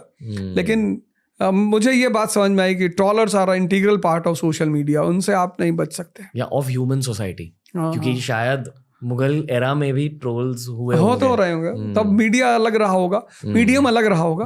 तो ये तो पार्ट ऑफ लाइफ है। मुझे बड़ी देर में समझ में आया ये कि you are definitely going to face all these things. जैसे कि गुरु मूवी में एक डायलॉग है कि अगर दुनिया आपकी बुराई कर रही है तो मान लो आप कुछ अच्छा कर रहे हो। ओके, इन शब्दों की असलियत समझाइए। मौत। मौत एक बहुत बड़ी सच्चाई है जिस पर कुछ बोला नहीं जा सकता। ओके। इसलिए नहीं बोला जा सकता, एक ही आदमी है जिसने मौत पे बोला है, वो है Socrates. He is the only person. बाकी उस पे बोलने का मतलब आप बुकिश बातें कर रहे हो कि कपड़ा बदलना होता है, आत्मा शरीर छोड़ के नए वस्त्र धारण करती है, ये सब गीता में लिखा हुआ है, पर वो सेल्फ एक्सपीरियंस होना चाहिए, उस पर बोला नहीं जा सकता। ओके। जिंदगी युद्ध है, वॉर। और अगर आपने उस वॉर में आपका कमांडर है आपका मन, अगर वो छिपकली देख के डरा तो आप गए, अगर वो कॉकरोच देख के डरा तो आप गए, अगर वो 4 लोगों की बात सुनकर डरा तो आप गए। क्योंकि अगर आपका कमांडर कमजोर हो जाएगा तो आप जीतेंगे कभी नहीं। दुख अच्छी चीज है। एक तो आपको वास्तविकता से परिचय कराता है। जब मेरे पास पैसे नहीं थे, मैं जब दिल्ली में ऐसे घूमता था और कई दिन तक, मैं सिखों को कभी कुछ नहीं कहता, मैं कई दिनों तक तो मैं वहाँ बंगला साहिब में खाना खाता था और कोई मुझे एंटरटेन ही नहीं करता था। जानते थे लोग कि भैया बात करेंगे तो पैसा मांग लेगा। और मेरे एक दोस्त हैं, मैं उनका नाम जरूर लूँगा, पंकज पांडे जी। वो पता नहीं क्या उनके मन में रहता था, लेकिन वो हमेशा मुझे पैसे देते थे। मैं जब भी उनसे मांगता था 10,000, 5,000, 15, लोग मना करते थे उनको कि अरे यार क्यों पैसा दे रहे हो, उससे मिलेगा ही नहीं पैसा। पर पांडे जी कभी मना नहीं किया। और एक बार तो मैं उनके बैग से करीब 50,000 रुपये निकाल लिया 2006-07 में। तो बड़ा प्यारी घटना है कि अगर मेरे घर वाले लोग होते तो शायद मुझे गाली देते, झगड़ा करते मुझसे। वो बेचारे मॉरिशस थे, वहाँ से लौट कर आए और किसी को उन्होंने भेजा था पैसा निकालने के लिए, तो उसने कहा कि भैया 50,000 तो कम है। तो लौट कर आए तो अपने बिस्तर पे बैठे हुए थे ऐसे टेक लगा के। मैं समझ गया कि भाई ने पैसा देखा होगा। मैंने कहा बड़े चिंतित लग रहे हो यार। हाँ बोले यार अब थक गए। मैंने कहा थकान वाली चिंता नहीं है, कुछ और है। कहीं ना यार बैग्स में 50,000 रुपया रखा था, मिल नहीं रहा है, पता हम सोच रहे खर्चा कहाँ किया है। मैंने कहा मैंने निकाला है। कहे यार अवध हम समझ नहीं पा रहे थे, हम कैसे तुमसे कहें। क्या तरीका था बात को कहने का। भाई आप किसी घर में रह रहे हैं, वो तो कह देगा तुरंत कि तुम ही थे यार, मेरे बॉक्स में पैसा रखा हुआ था, तुम पैसा नहीं मिल रहा है, क्या किए पैसा। लेकिन कितना बढ़िया दिमाग रहा होगा कि नहीं यार, अगर मैं डायरेक्टली पूछ लूँगा कहीं हर्ट ना हो जाए, कहीं चोरी का एहसास ना हो जाए। तो दुख होना चाहिए आदमी को जीवन में, उससे आदमी को वास्तविकताएं पता चलती हैं।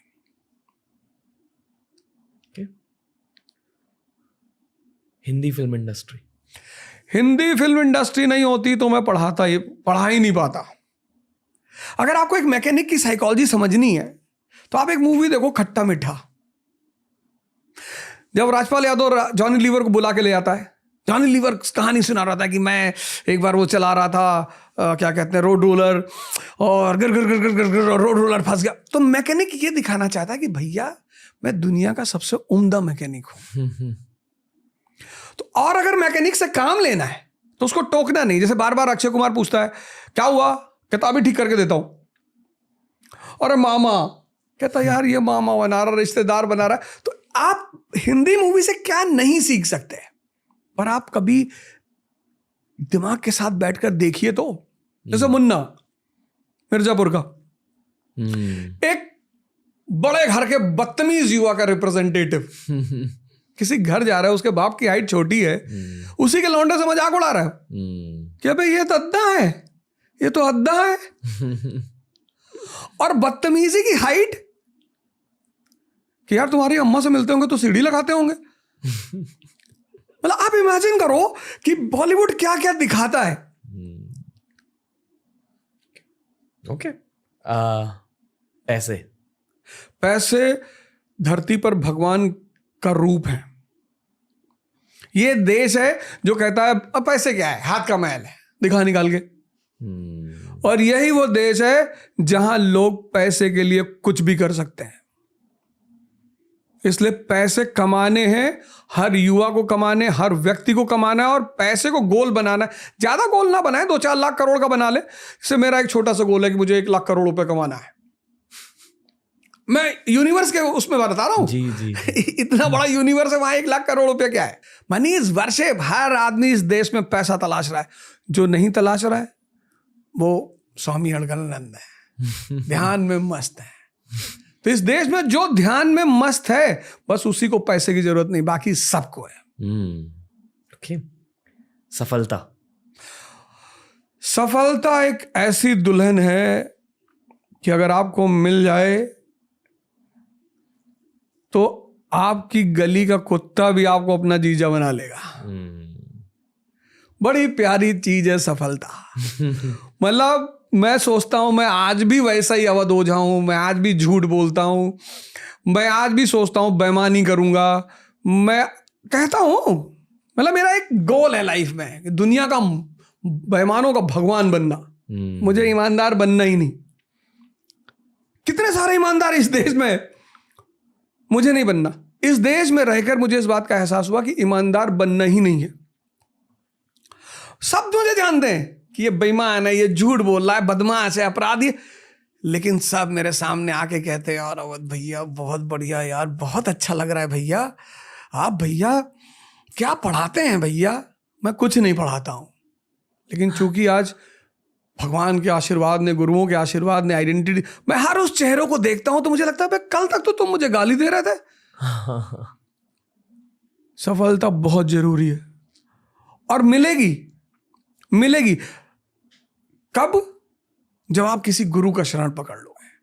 किसी को पकड़ो, आप पंडित रविशंकर को पकड़ लो, आप सदगुरु को पकड़ लो, आप आशुतोष महाराज को पकड़ लो, आप YSS के पार्ट हो जाओ, आप इस देश के किसी संत को पकड़ो। आप डरो मत कि अरे कुछ संतों ने धोखा दिया। एक 50,000 की गड्डी में अगर 5 नोट नकली हो जाए तो हम पूरी गड्डी थोड़ी जलाएंगे।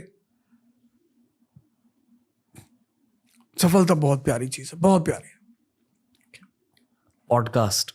पॉडकास्ट तो और भी अच्छी चीज है। मतलब आप पूरी दुनिया से कनेक्टेड होते हैं, आपकी आइडियोलॉजीज बाहर जाती हैं। पॉडकास्ट इज लाइक वो जो एक जादूगरनी का मिरर होता था जिसमें वो जाके सब कुछ देखती थी पूरी दुनिया में क्या हो रहा है। तो बचपन में हमने कहानियां पढ़ी थी कि एक जादूगरनी थी, उसके पास ग्लोब था, तो पूछती थी कि साउथ अफ्रीका में क्या चल रहा, तो दिखाई पड़ता था। तो पहले अगर आज से 20 साल पहले अवध ओझा होता तो शायद उसको 2, 4, 10, 20, 50 लोग जानते। मेरे जैसे न जाने कितने अवध ओझा रहे होंगे आज से 20 साल पहले जो बहुत कुछ दुनिया को दे सकते थे, पर पॉडकास्ट नहीं था तो वो नहीं दे पाए। तो अब न जाने कितने अवध ओझा आएंगे और जिनको फिर कोई रणवीर अलाहाबादिया इंटरव्यू करेगा और उस आदमी की जो अचीवमेंट है, जो उसने सीखा है, वो उसको स्कैटर करेंगे। आज के एपिसोड में आपको क्या पता चला पॉडकास्ट के बारे में? ये पहली बार है कि आप पॉडकास्ट कर रहे हो? नहीं, मैं कर चुका हूँ, कई सारे कर चुका हूँ। ओके। पॉडकास्ट में आपको फर्क क्या महसूस होता है as compared to regular interviews या जो भी? क्या होता है? असलियत निकल के आती? असलियत निकल कर आती है और मतलब ये है कि अच्छा है, बहुत अच्छा है। ओके। तो लगता है कि भारतीय पॉडकास्ट सुनेंगे? एकदम सुनेंगे। करेंगे क्या? इसके लिए उन्हें डेवलप नहीं, क्रिएटिव या होना नहीं चाहते तो अब कुछ सुन के सीखेंगे। कितनी अच्छी बातें हो रही हैं भारत 2047 में। क्रिएटिविटी क्या है, हमें क्या सीखना है, सेल्फ इंडिपेंडेंट कैसे होना, तो वो तो उनके फायदे की बातें चल रही हैं। ओके। मुझे खुद की अडल्ट एजुकेशन पॉडकास्ट से मिली है, अमेरिकन पॉडकास्ट से। वहां से जो चीजें सीखी है मैंने खुद के करियर में अप्लाई करके इंडिया में ग्रोथ हासिल करी है। मैं ये चाहता हूँ कि अभी जो मैं सीख रहा हूँ आप जैसे लोगों की वजह से, वो ऑडियंस के हाथों में हम डाल दे साथ में, और इन नॉलेज पीसेस से उन्हें ग्रोथ मिल जाए। मैं ये चाह रहा हूँ, पर आई होप कि हर भारतीय तक पॉडकास्ट पहुंचे। एकदम पहुंचेगा। Okay? बिल्कुल पहुंचेगा। मुकेश अंबानी साहब को हम लोग थैंक यू बोलेंगे इस बात के लिए। हाँ जी। मुकेश अंबानी जी मुझे इतने अच्छे लगते हैं। मैं उनसे कभी मिला नहीं हूँ, पर कभी मिलूंगा तो मुझे 2 बातें उनसे कहनी है। एक, वो बड़े शांत रहते हैं, मैं उन्हें कभी बोलते हुए नहीं देखा, पता नहीं शायद बोलते तो होंगे ही। और जितना शांत रहते हैं, सिंपल भी रहते हैं। एक वाइट कलर की शर्ट, वो भी आउट किए हुए, और एकदम सिंपल, जैसे मतलब एक इतना बड़ा कैपिटलिस्ट इंडिया का इतना बड़ा आदमी। मैं उनका एग्जाम्पल देता हूँ क्लास में, एक बड़ा प्यारा सा, मैं उसको कोट करूँगा यहाँ पे। तो मैं जब लड़कों से पूछता हूँ कि क्लास में कि भैया ये बताओ इस देश का राजा कौन है, तो लोग बताते हैं कि मोदी जी यही है। अरे मैंने कहा राजा पूछा हूँ, प्राइम मिनिस्टर थोड़ी। मैं कहता हूँ इस देश के राजा हैं मुकेश अंबानी जी। फिर लड़के मुझे देखते हैं कैसे? अरे मैंने कहा कि भैया उन्होंने अपनी वाइफ को, नीता अंबानी जी को, उनकी बर्थडे पे 450 करोड़ का याचेट गिफ्ट किया। 2000 करोड़ वर्ली सीलिंग पर उनकी बेटी का मैंशन, 2,500 करोड़। तो मैंने कहा यार 2,500 करोड़ रुपए का, आदमी की औकात गिफ्ट से ही तो पता चलती है भाई। एक आम आदमी जब बर्थडे मनाएगा उसको क्या मिलेगा? Pen, writing pad, table lamp without wire. तो 2,500 करोड़ जो आदमी गिफ्ट दे सकता है वो 10,000 करोड़ तो आराम से खर्चा करेगा। आज अगर गवर्नमेंट ऑफ इंडिया कुछ उस आदमी के खिलाफ कर दे, कल बुला ले पार्लियामेंटेरियंस 545, ज्यादातर लोग धोती पहनते हैं, और रख दिया 20,000 करोड़ रुपया कि उठा लो।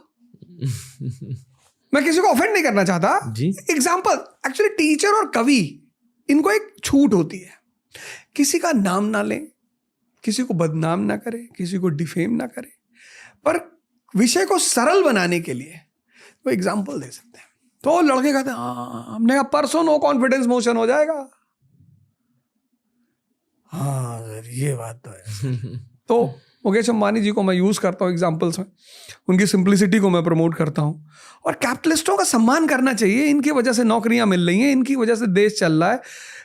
क्या हमारे देश में एक और बड़ी बात है, पूंजीवादियों से पता नहीं क्यों चिढ़ते हैं लोग। भैया पूंजीवादी बनना है, peak of materialism is the beginning of spiritualism. जिस दिन इस देश में 1 लाख मुकेश अंबानी जैसे पूंजीपति होंगे तो इस देश की तो किस्मत ही बदल जाएगी। आपको लगता है अगले 50 साल में ऐसी स्थिति आएगी भारत में? आएगी, बिल्कुल आएगी, एकदम आएगी। अब हमारे देश का जो युवा है उसको हर तरफ से कनेक्टिविटी मिल रही है, इन्फॉर्मेशन मिल रही है, बात चल रही है। जैसे हम, मेरी ही बात, अब हम यहाँ बात कर रहे हैं, तो मैं यहाँ के मन से अपने युवाओं को, अपने मित्रों को बोलूंगा कि देखो यार, ये मत कहो कि मैं गरीब हूं, ये कहना ही छोड़ो कि मैं गरीब। मैं 7 महीने होटल में काम किया, शादी हो चुकी थी, कोचिंग चल रही थी, पैसा आता नहीं था, बेटी हो चुकी थी, किससे डेली जाकर मैं कहता मुझे पैसे दो? तो मैं कहूंगा, मैं यहां से कहूंगा कि सब कुछ ना कुछ करो, कुछ ना कुछ, और धीरे धीरे एक एक्सपीरियंस मिलता है। पैसा भले ही कम मिलता है। मैंने जब पढ़ाना शुरू किया तो मोहम्मद हुसैन भाई थे, उन्हीं की वजह से मैं पढ़ाना शुरू किया, तो वो हमें खाना खिलाते थे, कोई पैसा वैसा नहीं, कभी दे दिया 2,000, 5,000, 10,000, पैसा नहीं। लेकिन हमारे साथ के लोग कहते थे तुमको बेवकूफ़ बना रहा है। अरे मैंने कहा कोई बेवकूफ़ नहीं बना रहा है, अनुभव दे रहा है। तो जब आप बाहर निकलते हो, समाज को फेस करते हो, कुछ काम करते हो, तो पैसे कम मिलेंगे आपको, नो डाउट, अनुभव तो मिलेगा, साहस मिलेगा, हिम्मत मिलेगा, स्ट्रगल करने की क्षमता बढ़ेगी, कॉन्फिडेंस बढ़ेगा। तो आएंगे परिवर्तन, ऐसी बात नहीं कि नहीं आएंगे, बिल्कुल आएंगे। अवध ओझा का सबसे मनपसंद खाना क्या है और क्यों? मेरा सबसे मनपसंद खाना है बाटी चोखा। सेम। और बाटी चोखा के लिए तो मैं पैदल 10-20 किलोमीटर चला जाऊं जी। तो, और वो भी खासकर जो पूर्वांचल में बनती है, बिहार में। जी जी जी। वो उस पे उपले पे भुना हुआ आलू, हाँ जी, उसी पे भुना हुआ टमाटर और पूरा मसाला और मिर्चा और ये सब डालकर और घी में डूबी हुई बाटी, अरे उसका कोई तोड़ नहीं। मुंबई में इसकी बहुत कमी फील होती है हमें। अच्छा, यहाँ अच्छे लिट्टी चोखा या बाटी चोखा मिलते नहीं। ओह, तो मैं बोलता हूँ अपने किसी दोस्त को कि भैया तुम लॉन्च करो, मुंबई में बहुत स्कोप है वहाँ। यही था हमारा Ajio presents keep it casual round. Sir, बहुत कुछ पता चला आपके बारे में, आपके दिल को हमने जाना, पर मैं आपको कठोर सवाल भी पूछूंगा। बिल्कुल। ओके। हर हिस्टोरिकल फिगर के 2 पहलू होते हैं, और बेसिकली आपके रियलिटी के अकॉर्डिंग, आपके जज्बातों के अकॉर्डिंग, जिस पहलू में आप ज्यादा बिलीव करते हो आप वो पेश करोगे। नहीं, ऐसा नहीं है। जैसे मैं क्या करता हूं, मेरा मानना ये है कि लाइफ, मैंने कहा युद्ध है, तो हर दिन चुनौतियां हैं। तो जो आदमी के लिए चुनौती प्रॉब्लम है वो आम आदमी है। जैसे कोई आया यहाँ, उसने कहा यार रणवीर यार येलो करा लेते, ये तो बड़ा गंदा सा कलर है। अरे भैया आपको कौन से इस कलर से शादी करनी है? ओके। कुछ लोगों का अप्रोच लाइफ में ऐसा होता है, वो हर जगह जहां जाते हैं ना कमी निकालते हैं। हम आए हैं यहाँ 2 घंटे का शो करने, सब कुछ अच्छा है। क्यों अच्छा है? क्योंकि जिसका है उसको अच्छा लग रहा है। ओके। मैं आपको एक बहुत तीखी चीज बोलूंगा, ठीक है मेरे? ओके। और उस तीखी चीज कहने से पहले मैं मेरी खुद की रियलिटी भी शेयर करूंगा लोगों के साथ। मैं खुद अल्ट्रुइस्टिक थॉट में बिलीव करता हूँ, यानी कि संसार का भला होना चाहिए, हर व्यक्ति का भला होना चाहिए, हर प्राणी का भला होना चाहिए। और ये मेरी कोर फिलॉसफी है रिसेंटली, स्पेशली मैं बुद्धिज्म से बहुत ज़्यादा इंस्पायर्ड हूँ, ठीक है। और मैं खुद हिंदू, हर किसी से प्यार करता हूँ, हर धर्म से प्यार करता हूँ। हमारे देश के बहुत सारे हिंदू परिवारों में और बहुत सारे मुस्लिम परिवारों में दूसरे फेथ्स की बुराई होती है, पर घर के अंदर, ठीक है, घर के अंदर शायद एक हिंदू परिवार इस्लाम की बुराई करेगा और एक इस्लामिक परिवार हिंदुइज्म की बुराई करेगा, और ये ठीक है, ये असलियत है। ये सिर्फ इस देश की असलियत नहीं है, ये दुनिया भर की है। पर पब्लिक में शायद उन्हीं जज्बातों को ज्यादा सेलिब्रेट करने के लिए हम हिस्टोरिकल नजरिए शेयर करते हैं। एग्जैक्टली। ताकि जो हम घर पर बातें कर रहे हैं वो बातें वैलिडेट हो जाए कि ये देखो इसलिए मैं वो वैसी बातें करता हूँ। बिल्कुल। फॉर एग्जाम्पल, शायद जिस घर में हिंदू फैमिलीज इस्लाम की बुराई करते हैं वो पब्लिकली हिस्टोरिकली मुस्लिम्स की बुराई करेंगे, और जिस घर में मुस्लिम्स हिंदुओं की बुराई करते हैं वो पब्लिकली आकर शायद कोई हिस्टोरिकल हिंदू की बुराई करेंगे। और ये एक ह्यूमन नेचर की असलियत है। पर ये इंटरनेट का पास्ट फेज है, यानी कि पिछले 5-10 सालों में बहुत शार्प ओपिनियंस थे इंटरनेट पर, हर चीज को लेकर पोलराइज्ड ओपिनियंस। आई फील कि अगले 5-10 सालों में होपफुली ब्रोकन डाउन ओपिनियंस होंगे, जहां लोग 360 डिग्री से उसी चीज को देखेंगे। एंड आई होप कि पॉडकास्ट के थ्रू ऐसी थॉट इंक्रीज हो जाए। बिल्कुल होंगे। कोई भी पूरे तरीके से अच्छा नहीं है, कोई भी पूरे तरीके से बुरा नहीं है।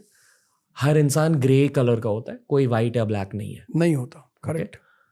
उस नजरिए से हमें स्पेक्ट्रम की बातें करनी चाहिए।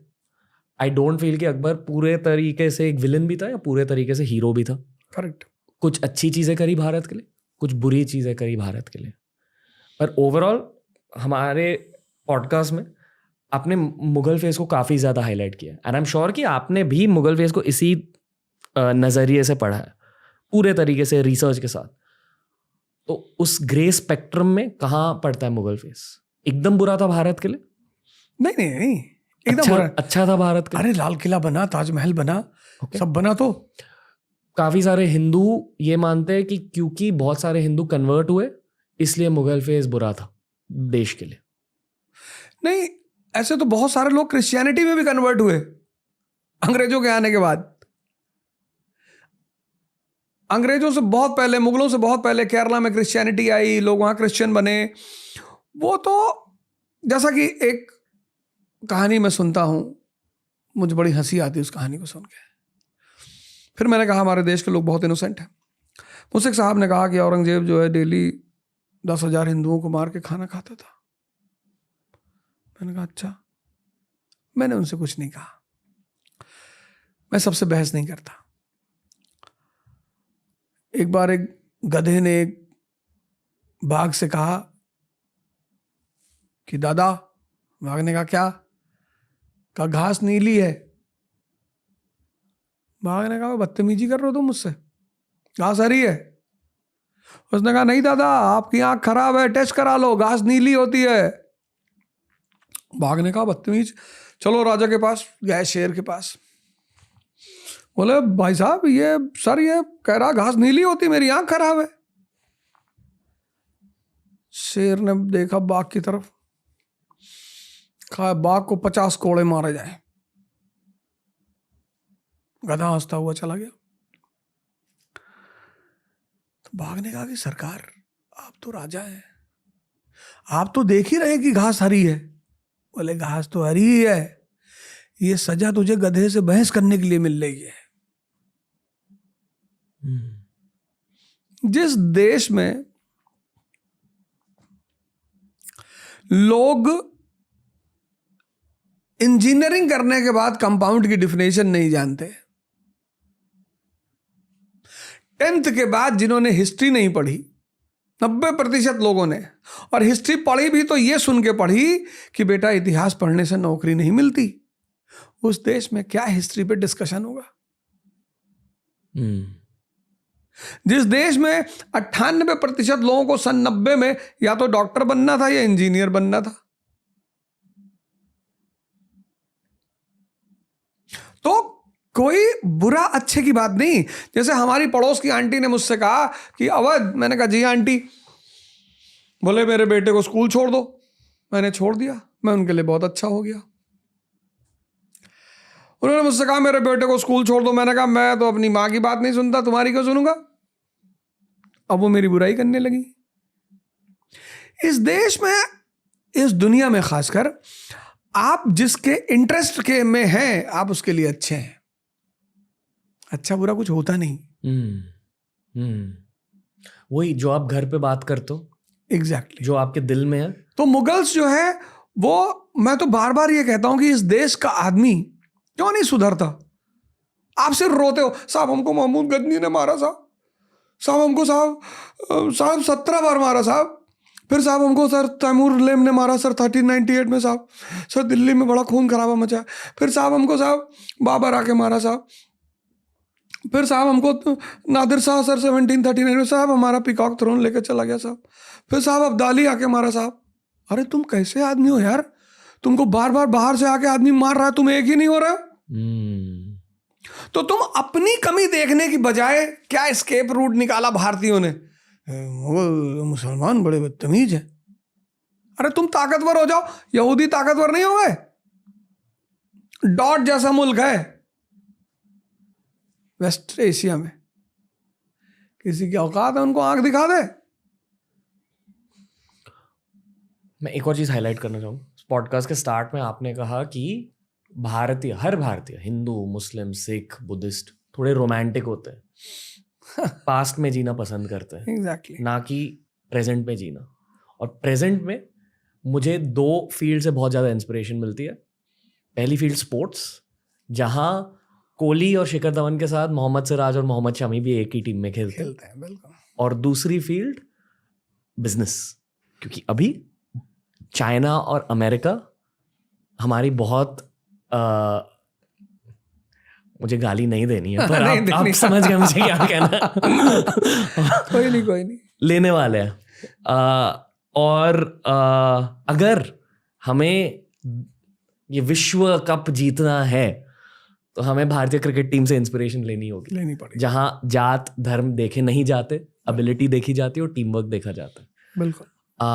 पर इस पॉडकास्ट के थ्रू हमने करीब 500 एपिसोड रिकॉर्ड किए। मैंने ये डेफिनेटली देखा है कि जिन लोगों के पॉलिटिकल एम्बिशंस होते हैं या जो लोग नेशनल पॉलिटिक्स में बहुत ज़्यादा ध्यान देते हैं, वही लोग ये हिंदू मुस्लिम के झगड़े को हाईलाइट करते रहते हैं इस पॉडकास्ट पर। और जो लोग कैपिटलिस्टिक होते हैं, जो लोग फ्यूचरिस्टिक होते हैं, जो लोग जियो पॉलिटिक्स समझते हैं, वो हमेशा हिंदू मुस्लिम यूनिटी के बारे में बात करते हैं।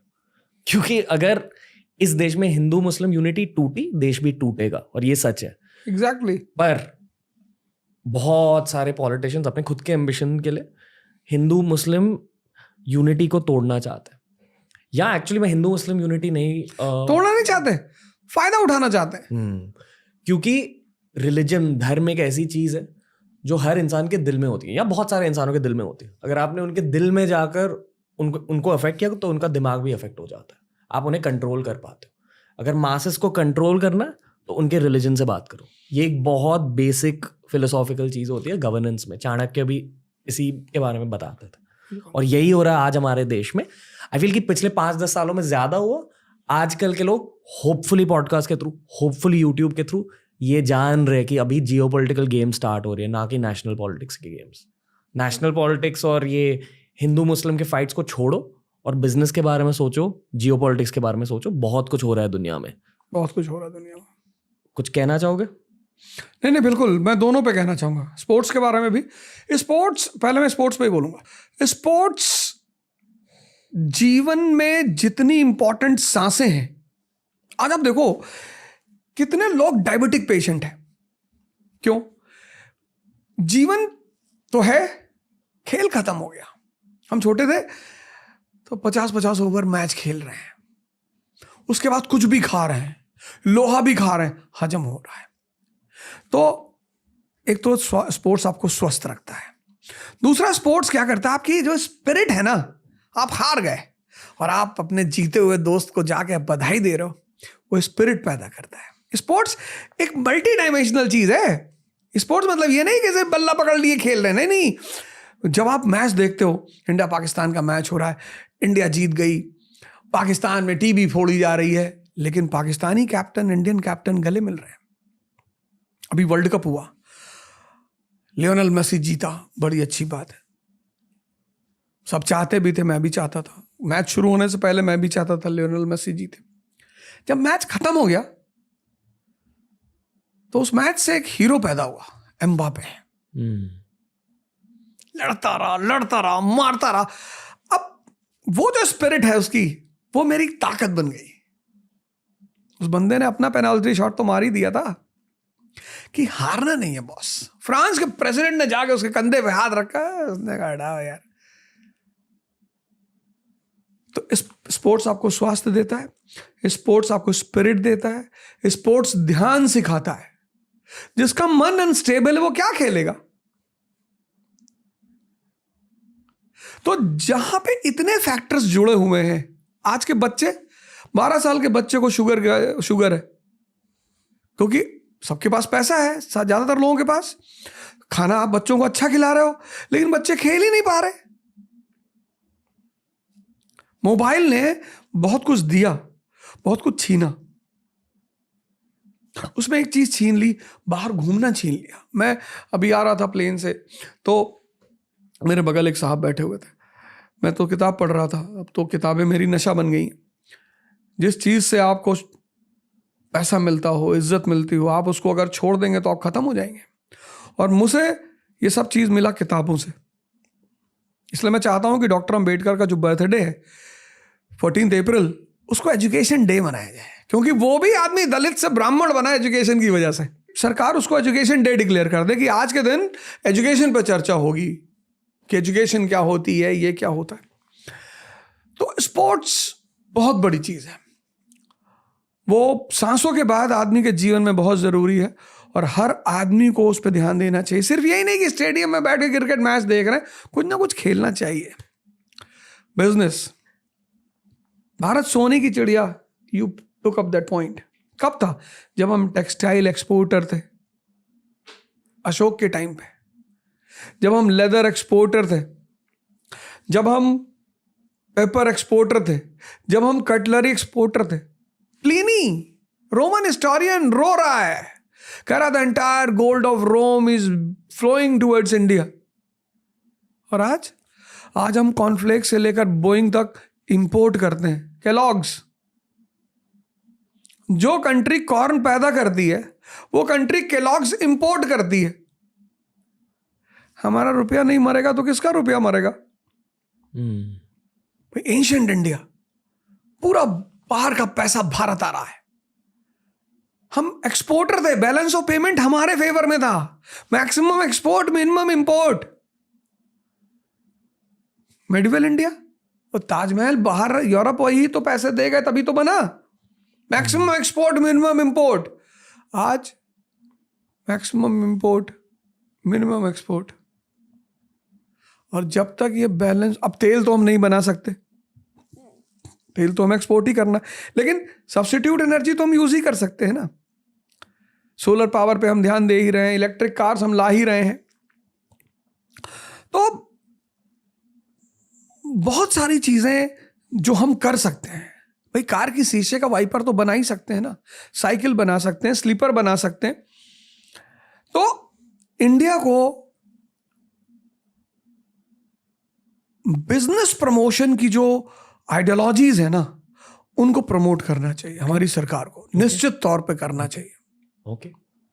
और इसलिए जो लोग मुगल्स को या जनरली इस्लाम को एक ब्लैक पेंट का कोट के साथ पेंट कर रहे, आई थिंक यूथ को अब उनकी बातें सुननी नहीं चाहिए। मेरा मानना यह है कि जहां भी आपको डाउट हो, जहां भी, जैसे एक साहब ने हमसे कहा हम डॉक्टर अंबेडकर से बहुत नाराज हैं। हमने कहा क्यों? तुम्हारे साथ बदतमीजी की, तुम्हारी वाइफ के साथ? अरे नहीं यार, उस आदमी ने जो है आरक्षण लेकर आया। मैंने कहा यार पढ़ लो कम से कम। You ask me a question, I said यार मैं तैयार नहीं हूं। इस देश में 90% आदमी व्हाट्सएप यूनिवर्सिटी से सुनकर नॉलेजेबल हो गया है। तो जहां भी आपको डाउट है तो आप किताब पता करो कि यार ये कहाँ लिखा हुआ, और वो किताब स्टैंडर्ड पब्लिकेशन से होनी चाहिए। एविडेंस ढूंढो आप बेसिकली। हाँ, वो किताब जो है मजनू पब्लिकेशन से नहीं होनी चाहिए। आप पढ़ो ना, आप पता करो। मैंने पता नहीं क्यों पर 10-12 साल पहले जेई की पढ़ाई करी थी। अच्छा। कुछ समझ नहीं आया। मेरी मैथ्स अच्छी थी, फिजिक्स बहुत अच्छा था, पर केमिस्ट्री और बाकी मुझे याद भी नहीं कौन से सब यही था, पीसीएम थे। पर मेरे से नहीं होगी, बहुत मेहनत लगी थी। पर मैंने ये जाना कि जेई क्रैक करने के लिए पहले तो आपको बहुत मेहनत करने की ज़रूरत है। दूसरी चीज़, आपको बहुत डीपली मैथमेटिक्स और फिजिक्स के बारे में सोचने की ज़रूरत है। सवाल ऐसे होते जेई में कि मान लो 2 ट्रेन एक दूसरे की तरफ जा रहे हैं, ठीक है, और एक ट्रेन पर एक बर्ड है और 2 ट्रेन की स्पीड ये है और वो बर्ड की स्पीड इतनी है। एक ट्रेन से वो दूसरे ट्रेन तक बर्ड जब फ्लाई करेगा तो पहला सवाल यह है कि इस ट्रेन तक वो कब तक पहुंचेगा, और फिर मान लो उसने एक रिटर्न जर्नी मारी तो फिर इस ट्रेन तक कितने टाइम में पहुंचेगा, और based on that speed of trains वो बर्ड कितनी बार दोनों ट्रेन को टच करेगा। और ये सवाल पढ़ के मैंने जेई को छोड़ा क्योंकि पता चला कि यार ये बहुत डीप थिंकिंग करनी होगी मुझे यहाँ, और मुझे नहीं करनी, क्योंकि शायद मुझे इंजीनियरिंग ही नहीं करनी थी। पर नहीं, मैंने इंजीनियरिंग करी, आसान एग्जाम दिया। आई थिंक अभी आज के ज़माने में हर किसी को जेई देना पड़ता है, तभी ऑप्शंस होते थे एग्जाम्स, तो I chose an easy exam. पर जेई आप इंजीनियरिंग क्रैक करने के लिए थोड़ा सा mathematical, physics, visualisation oriented mind की ज़रूरत होती है। यूपीएससी क्रैक करने के लिए एनालिटिकल माइंड की ज़रूरत है। बिल्कुल है। तो जब कोई आपके क्लास में बैठता, आप उनके एनालिसिस के पावर को ज़्यादा इंक्रीज कर रहे हो, इम्प्रूव करता है। और लोगों के एनालिटिकल पावर इंप्रूव करने के साथ साथ आपका खुद का भी analytical power as a teacher improve हो चुका है। ओके, और बताइए सर, मतलब आप उनका एनालिटिकल पावर और कैसे इंप्रूव कर। अब मैंने क्या किया, अब पहले मैं ये नहीं पढ़ाऊंगा अफगानिस्तान और अमेरिका जी, अब मैं उनको पढ़ाऊंगा मौर्यन पीरियड। अब वहां की औरत कैसी है, अमेरिका की औरत की तरह, क्योंकि इकोनॉमिक हाँ, क्योंकि सेकंड अर्बनाइजेशन का पीरियड है, तो मैं उनको मौर्य पढ़ाऊंगा, पोस्ट मौर्य पढ़ाऊंगा। Post Maurya period is the peak of second urbanisation. पैसा बह रहा है भारत में, तो एक चित्र बनाऊंगा पोस्ट मौर्य का, फिर उसके नीचे एक चित्र बनाऊंगा यूनाइटेड स्टेट्स ऑफ अमेरिका को, फिर दोनों के बीच में इक्वल साइन लगा दूंगा। फिर दूसरा चित्र बनाऊंगा अफगानिस्तान का, फिर बनाऊंगा 1000 AD का, फिर दोनों चित्र बना दूंगा। ये देखो सती प्रथा, ये देखो चाइल्ड मैरिज, ये देखो रोल ऑफ इकोनॉमी। तो पढ़कर सोच डेवलप करना पड़ेगा, हिस्ट्री को समझकर, हिस्ट्री, इकोनॉमी सब ऐसे ही पढ़ना पड़ेगा। तो यूपीएससी, अच्छा मेहनत की वो जो बात है, मजदूर मतलब कौन, जो बेहोश होकर मेहनत कर रहा है, जिसको मजदूर की 4 प्रॉपर्टीज होती, जो भी लोग जीवन में मजदूर होते हैं उनकी 4 प्रॉपर्टीज होती। पहला, क्या मुकेश अंबानी कम मेहनत करते हैं? बहुत करते हैं, लेकिन उनका जो मेहनत का डायरेक्शन है वो उनका इंटरेस्ट का डायरेक्शन है, और इंटरेस्ट में जब आप मेहनत करते हो तो मजा आता है। मजदूर करता है बस, पहला फीचर मजदूर का। इसलिए हर व्यक्ति को अगर उसके मेहनत में मजा नहीं आ रहा है तो उसे पता करना चाहिए कि क्यों नहीं आ रहा, क्योंकि वहां फिर वो सफल नहीं होगा। दूसरा मजदूर का ट्रेड क्या होता है, उसके लिए समय कीमती नहीं है, उसके लिए पैसा कीमती है। समय तो किसी के साथ बैठा रहेगा, वो चाय पीने बैठा है, 6 घंटा बैठा है। बड़े सारे स्टूडेंट्स ये काम करते हैं, चाय पानी निकले कि मन नहीं लग रहा था, मन बड़ा उलझा रहता, डिप्रेशन फील हो रहा है। अरे तो रूम पार्टनर 2 लोग रहते हो, एक बड़ी सी छड़ी मंगा लो इतनी, जब डिप्रेशन फील हो 10 डंडा तुम अपने यहाँ सामने रख के तो मारे, खत्म डिप्रेशन। मास्टर ऐसे ही तो डिप्रेशन दूर करता था स्कूल में। दूसरा ट्रेड उसका, वो पैसे को कीमती मानता है, समय को नहीं मानता। तीसरा मजदूर क्या करता है, उसका गोल ही क्लियर नहीं है, कहां जाना है। आईएएस बनोगे सर, नौकरी चाहिए बस सर, बैंक में भी लग जाए तो ले ले। तो वो बेहोशी में मेहनत करता है, वो समय को कीमती नहीं मानता, उसके पास फिक्स्ड गोल नहीं है। और चौथी बात, सबसे प्रभावित है, पैंट खरीद रहा है दुकान पे लिवाइस की। कभी कभी मैं ये सब जानबूझ के करता हूं, मुझे बड़ा मजा आता है। शोरूम पे 4-5 लोग खड़े हैं, पैंट ले रहे हैं लिवाइस की, मैं क्या बगल में खड़ा हो गया। मैंने कहा आजकल अच्छी नहीं आ रही लिवाइस की पैंट, मैं लिया था 2 श्रिंक कर गई है सर। है हाँ यार पता है नहीं कुछ हो, ले लो तुम। नहीं नहीं सर हम नहीं लेंगे। अरे मेरे कहने से काहे नहीं ले रहे हो? मरा हुआ मन कभी राजा हो सकता है? ये 4 चीजें व्यक्ति को अपने अंदर देखनी चाहिए। उसे मजदूर नहीं बनना चाहिए, मेहनत तो करनी ही है। आप पढ़ाई में मेहनत नहीं करोगे, चौकीदार बन गए, चपरासी बन गए, प्राइवेट सेक्टर में जॉब कर लिया। भाई आज Ranveer Allahabadia is running his own business. You are master of your time, you are master of your money, you are master of your decisions at the age of 30. If you would have working somewhere, है ना? तो IAS की preparation सिर्फ analysis की preparation नहीं है, personality की भी प्रिपरेशन है। ओके, इतने कम लोग क्रैक क्यों कर पाते? सीईटी कम है, पर ओके फेयर। और अब कौरव की तरफ कितनी सेना है, कितने वॉरियर हैं? अर्जुन की तरफ एक है। बड़ा प्यारा सवाल है ये कि हारते क्यों हैं? पांडव की तरफ एक वॉरियर अर्जुन, कौरव की तरफ भीष्म पितामह, द्रोणाचार्य, कर्ण, अश्वत्थामा, खुद दुर्योधन।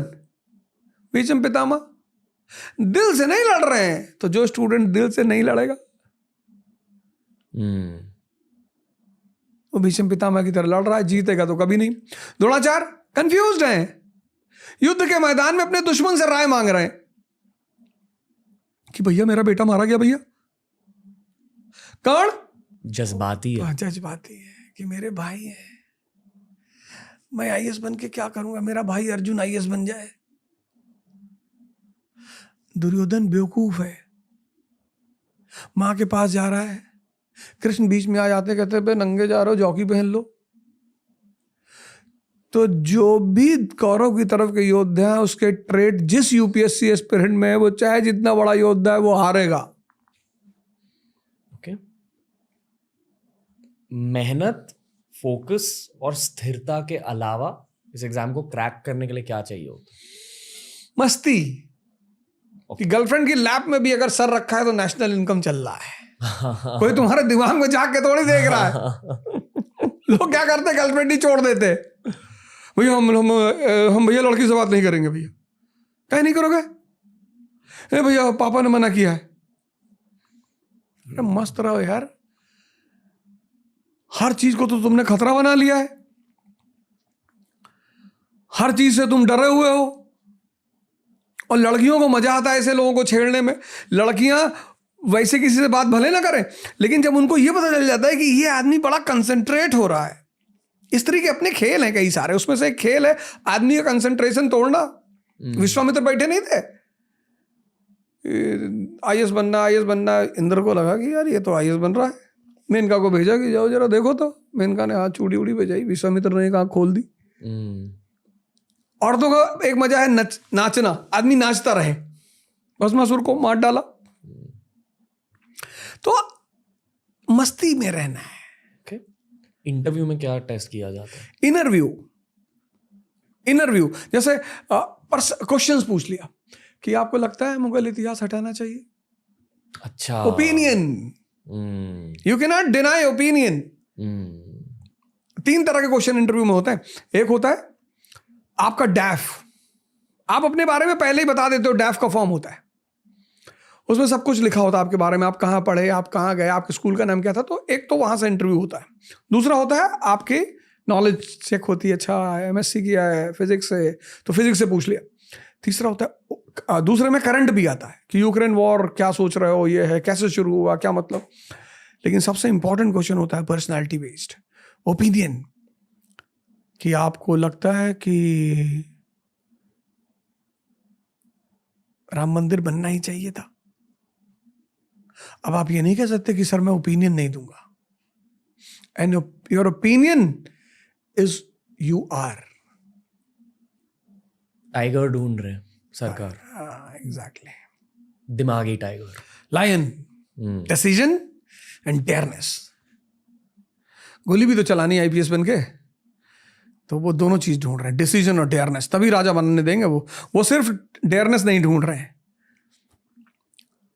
कि आप हाथी हैं, बहुत ताकत है, आप कहीं भी घुस जाएंगे. नहीं नहीं नहीं. वो सिर्फ दिमाग भी नहीं ढूंढ रहे हैं कि आप लोमड़ी हैं, बड़ा दिमाग लगा ले. ना, वो लायन ढूंढ रहे हैं, डिसीजन और डेयरनेस. जिसके पास दोनों चीजें हैं वो IAS बनेगा. आपसे बात करके और IAS विवेक आत्रे से बात करके मुझे ये पता चला कि एक IAS ऑफिसर बनने के लिए या जनरली ब्यूरोक्रेट बनने के लिए जो भी चीज़ें आपने कही उन चीज़ों की ज़रूरत होती है और पीपल स्किल की बहुत ज़रूरत होती है.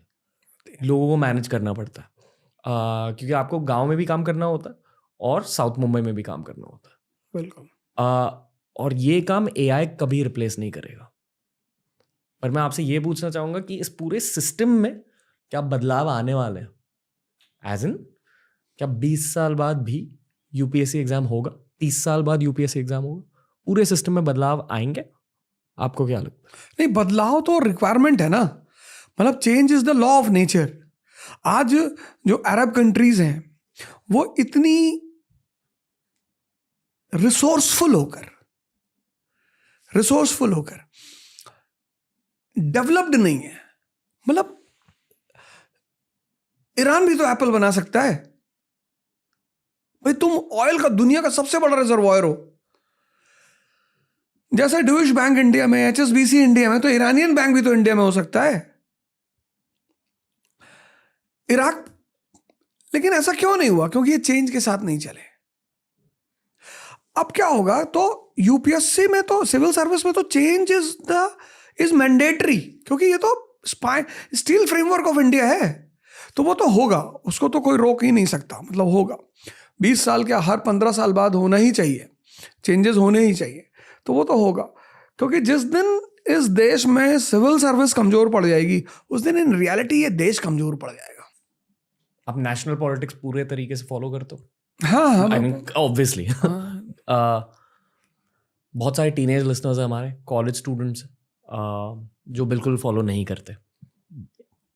इफ यू आर कंफर्टेबल, एक पिक्चर पेंट कर दीजिए देश में क्या हो रहा है नेशनल पॉलिटिक्स. नहीं, इस देश के युवा को एक बात बता दी गई कि राजनीति एक गंदी चीज है. गंदी होती तो डॉक्टर अंबेडकर क्यों करते? राजनीति एक बहुत ही परिपक्व मन का खेल है. जब उस खेल में वो परिपक्व मन नहीं जाता तो लोअर एवरेज लोग उसमें जाते हैं, क्योंकि इकोनॉमी का संबंध सीधे राजनीति से है. राजनीति में कभी वैक्यूम नहीं होगा ही नहीं, क्योंकि मेंबर ऑफ पार्लियामेंट के पास एक बजट है पैसे का. इकोनॉमी का सीधा कनेक्शन है पॉलिटी से. Polity is the guardian of economy. तो जब वो राइट एक्यूमेन का आदमी राजनीति में जाना बंद हो गया तो वैक्यूम तो होगा ही नहीं. तो ठेकेदार जाने लगे, कॉन्ट्रैक्टर. अब कॉन्ट्रैक्टर जाएगा तो वो ईस्ट इंडिया कंपनी की तरह ही तो काम करेगा. उसको ठेकेदारी से मतलब है कि उसको वेलफेयर से मतलब है. तो जिस प्रकार ईस्ट इंडिया कंपनी के समय भारत परेशान था, उस समय आज भारत परेशान है. वो इसलिए नहीं कि यहां कोई खराब है, नहीं, इसलिए क्योंकि एक अलग ग्रुप का आदमी पॉलिटिक्स में एंटर कर गया. और दूसरी बात, इस देश के आदमी को बजट समझ में नहीं आता. और आपने अपने नौकर को 1000 रुपया दिया कि जाओ बाजार से सामान ले आओ, वो लौट कर आया, आपने हिसाब नहीं मांगा, तो बाकी पैसा तो वो रख ही लेगा ना. हर आदमी लाल बहादुर शास्त्री थोड़ी है.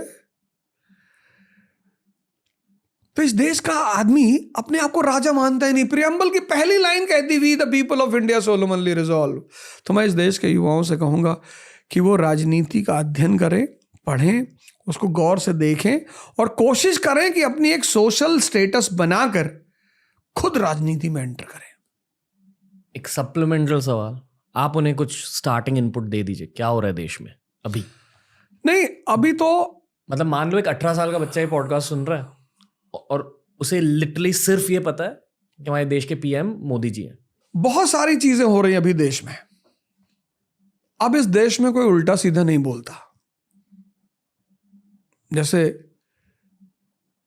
मैंने एक बार जामा मस्जिद के इमाम साहब को सुना, उन्होंने कहा कि हाँ मैं ISI का एजेंट हूँ, किसी को कुछ करना हो तो कर ले। अब कोई इस तरह से नहीं बोलता इस देश में। अब इस देश में राष्ट्रवाद की बातें बहुत ज्यादा हो रही हैं। उस पर कितना काम हो रहा है ये तो बाद का समय बताएगा। वो हो रहा है। अब इस देश की पूरी जो दर्शन है वो बदल रहा है। पूरा दर्शन बदल रहा है। वो बदलना ही था तो समय की बात थी, वो होना ही था। कभी कभी क्या होता है कि आप कुछ काम करते हो, उस वक्त आपको फील नहीं होता। जैसे आज की डेट में इस देश का मुसलमान पॉलिटिकली जाग रहा है। पहले उसको जागने के, वो जानता था कोई भी सत्ता में आएगा हमारा विरोध कोई करेगा ही नहीं। उस बात ने उसको बर्बाद कर दिया था। मतलब जब किसी आदमी को कोई टोकने वाला नहीं होता।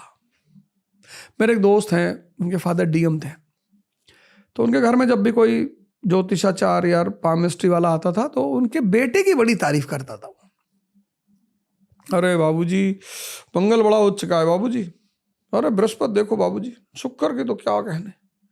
और मैं अगर हाथ दिखा देता था तो मुझसे कहता संघर्ष बहुत है। तो मोदी जी के भी जीवन में तो संघर्ष बहुत है। संघर्ष बहुत होना बड़ी अच्छी बात है। तो जिसकी भी ज्यादा पैटिंग की जाती है ना, वो बर्बाद हो ही जाता है। मुसलमान को चिंता नहीं थी अपनी, होश पड़ा हुआ। वो जानता था कि कोई भी आएगा सब पैट कर रहे हैं। अरे भैया भैया मुसलमान को कुछ मत बोलना भैया, अरे भैया। ये क्यों होता था? Vote bank. मुसलमान तो उसको, मुसलमान बड़ा भावुक है ना। मुसलमान को जितना इतना आप बस इस्लाम की तारीफ कर दो, मुसलमान सीना उना फाड़ के कि अरे भैया। मुसलमान का जीवन ले लो, बस इस्लाम की तारीफ कर दो। तो मोदी जी ने मुसलमान को इस बेहोशी से बाहर निकाला। मुसलमानों को मोदी जी को थैंक यू बोलना चाहिए, निश्चित तौर पर बोलना चाहिए। थैंक यू कहना चाहिए उन्हें कि महाराज आपने निकाला। तो शाहबानों के केस में क्या हुआ था इस देश में? सरकार की हिम्मत ही नहीं पड़ी कि वो कानून को बदल दे। यहां तो कानून बदल, कोई परेशानी है बाबूजी, कोई परेशानी नहीं। यही तो है डिटरमिन्ड लीडरशिप। इंस्टेंट ट्रिपल तलाक। ट्रिपल तलाक is different, instant is different. आप भाई दारू पी के मोबाइल में पत्नी को बोल दिए तलाक तलाक तलाक, ये थोड़ी इस्लाम कहता है। वो तो ट्रिपल तलाक की बात करता है, और वो भी स्टेजेस में।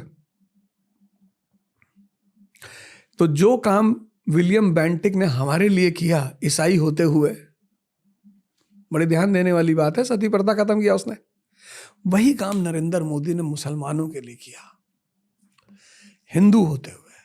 कभी कभी आप बेहोशी में अपनी कमियां नहीं देख पाते, कोई दूसरा आके दिखा जाता है, तो उसको गाली देने के बजाय उसको थैंक यू बोलना चाहिए। क्योंकि आप एक गुरु, आप एक कोच हो। आपने बहुत सारे अलग अलग जेनरेशंस को देखा है अब तक। कितने बैचेस को ट्रेन किया आपने टोटल? कम से कम 500 बैच तो होंगे ही। Okay, minimum. अपनी मेंटालिटी की प्रोग्रेशन देखी है? बिल्कुल देखिए। तो अभी मेंटालिटी बदली कैसे? टेक्निकली बहुत स्ट्रांग है, इमोशनली बहुत कमजोर है। ये न्यू जनरेशन का इतना बड़ा सच है। और वो इसलिए है क्योंकि वो हाफ गर्लफ्रेंड ज्यादा पढ़ते हैं। तो जो आदमी सिर्फ हाफ गर्लफ्रेंड पढ़ेगा और दिनकर को नहीं पढ़ेगा, वर्षों से वन में घूम घूम बाधा विघ्नों को चूम चूम, सहधूप घाम पानी पत्थर, पांडव आए कुछ और निखर, सौभाग्य न सब दिन सोता है, देखें आगे क्या होता है।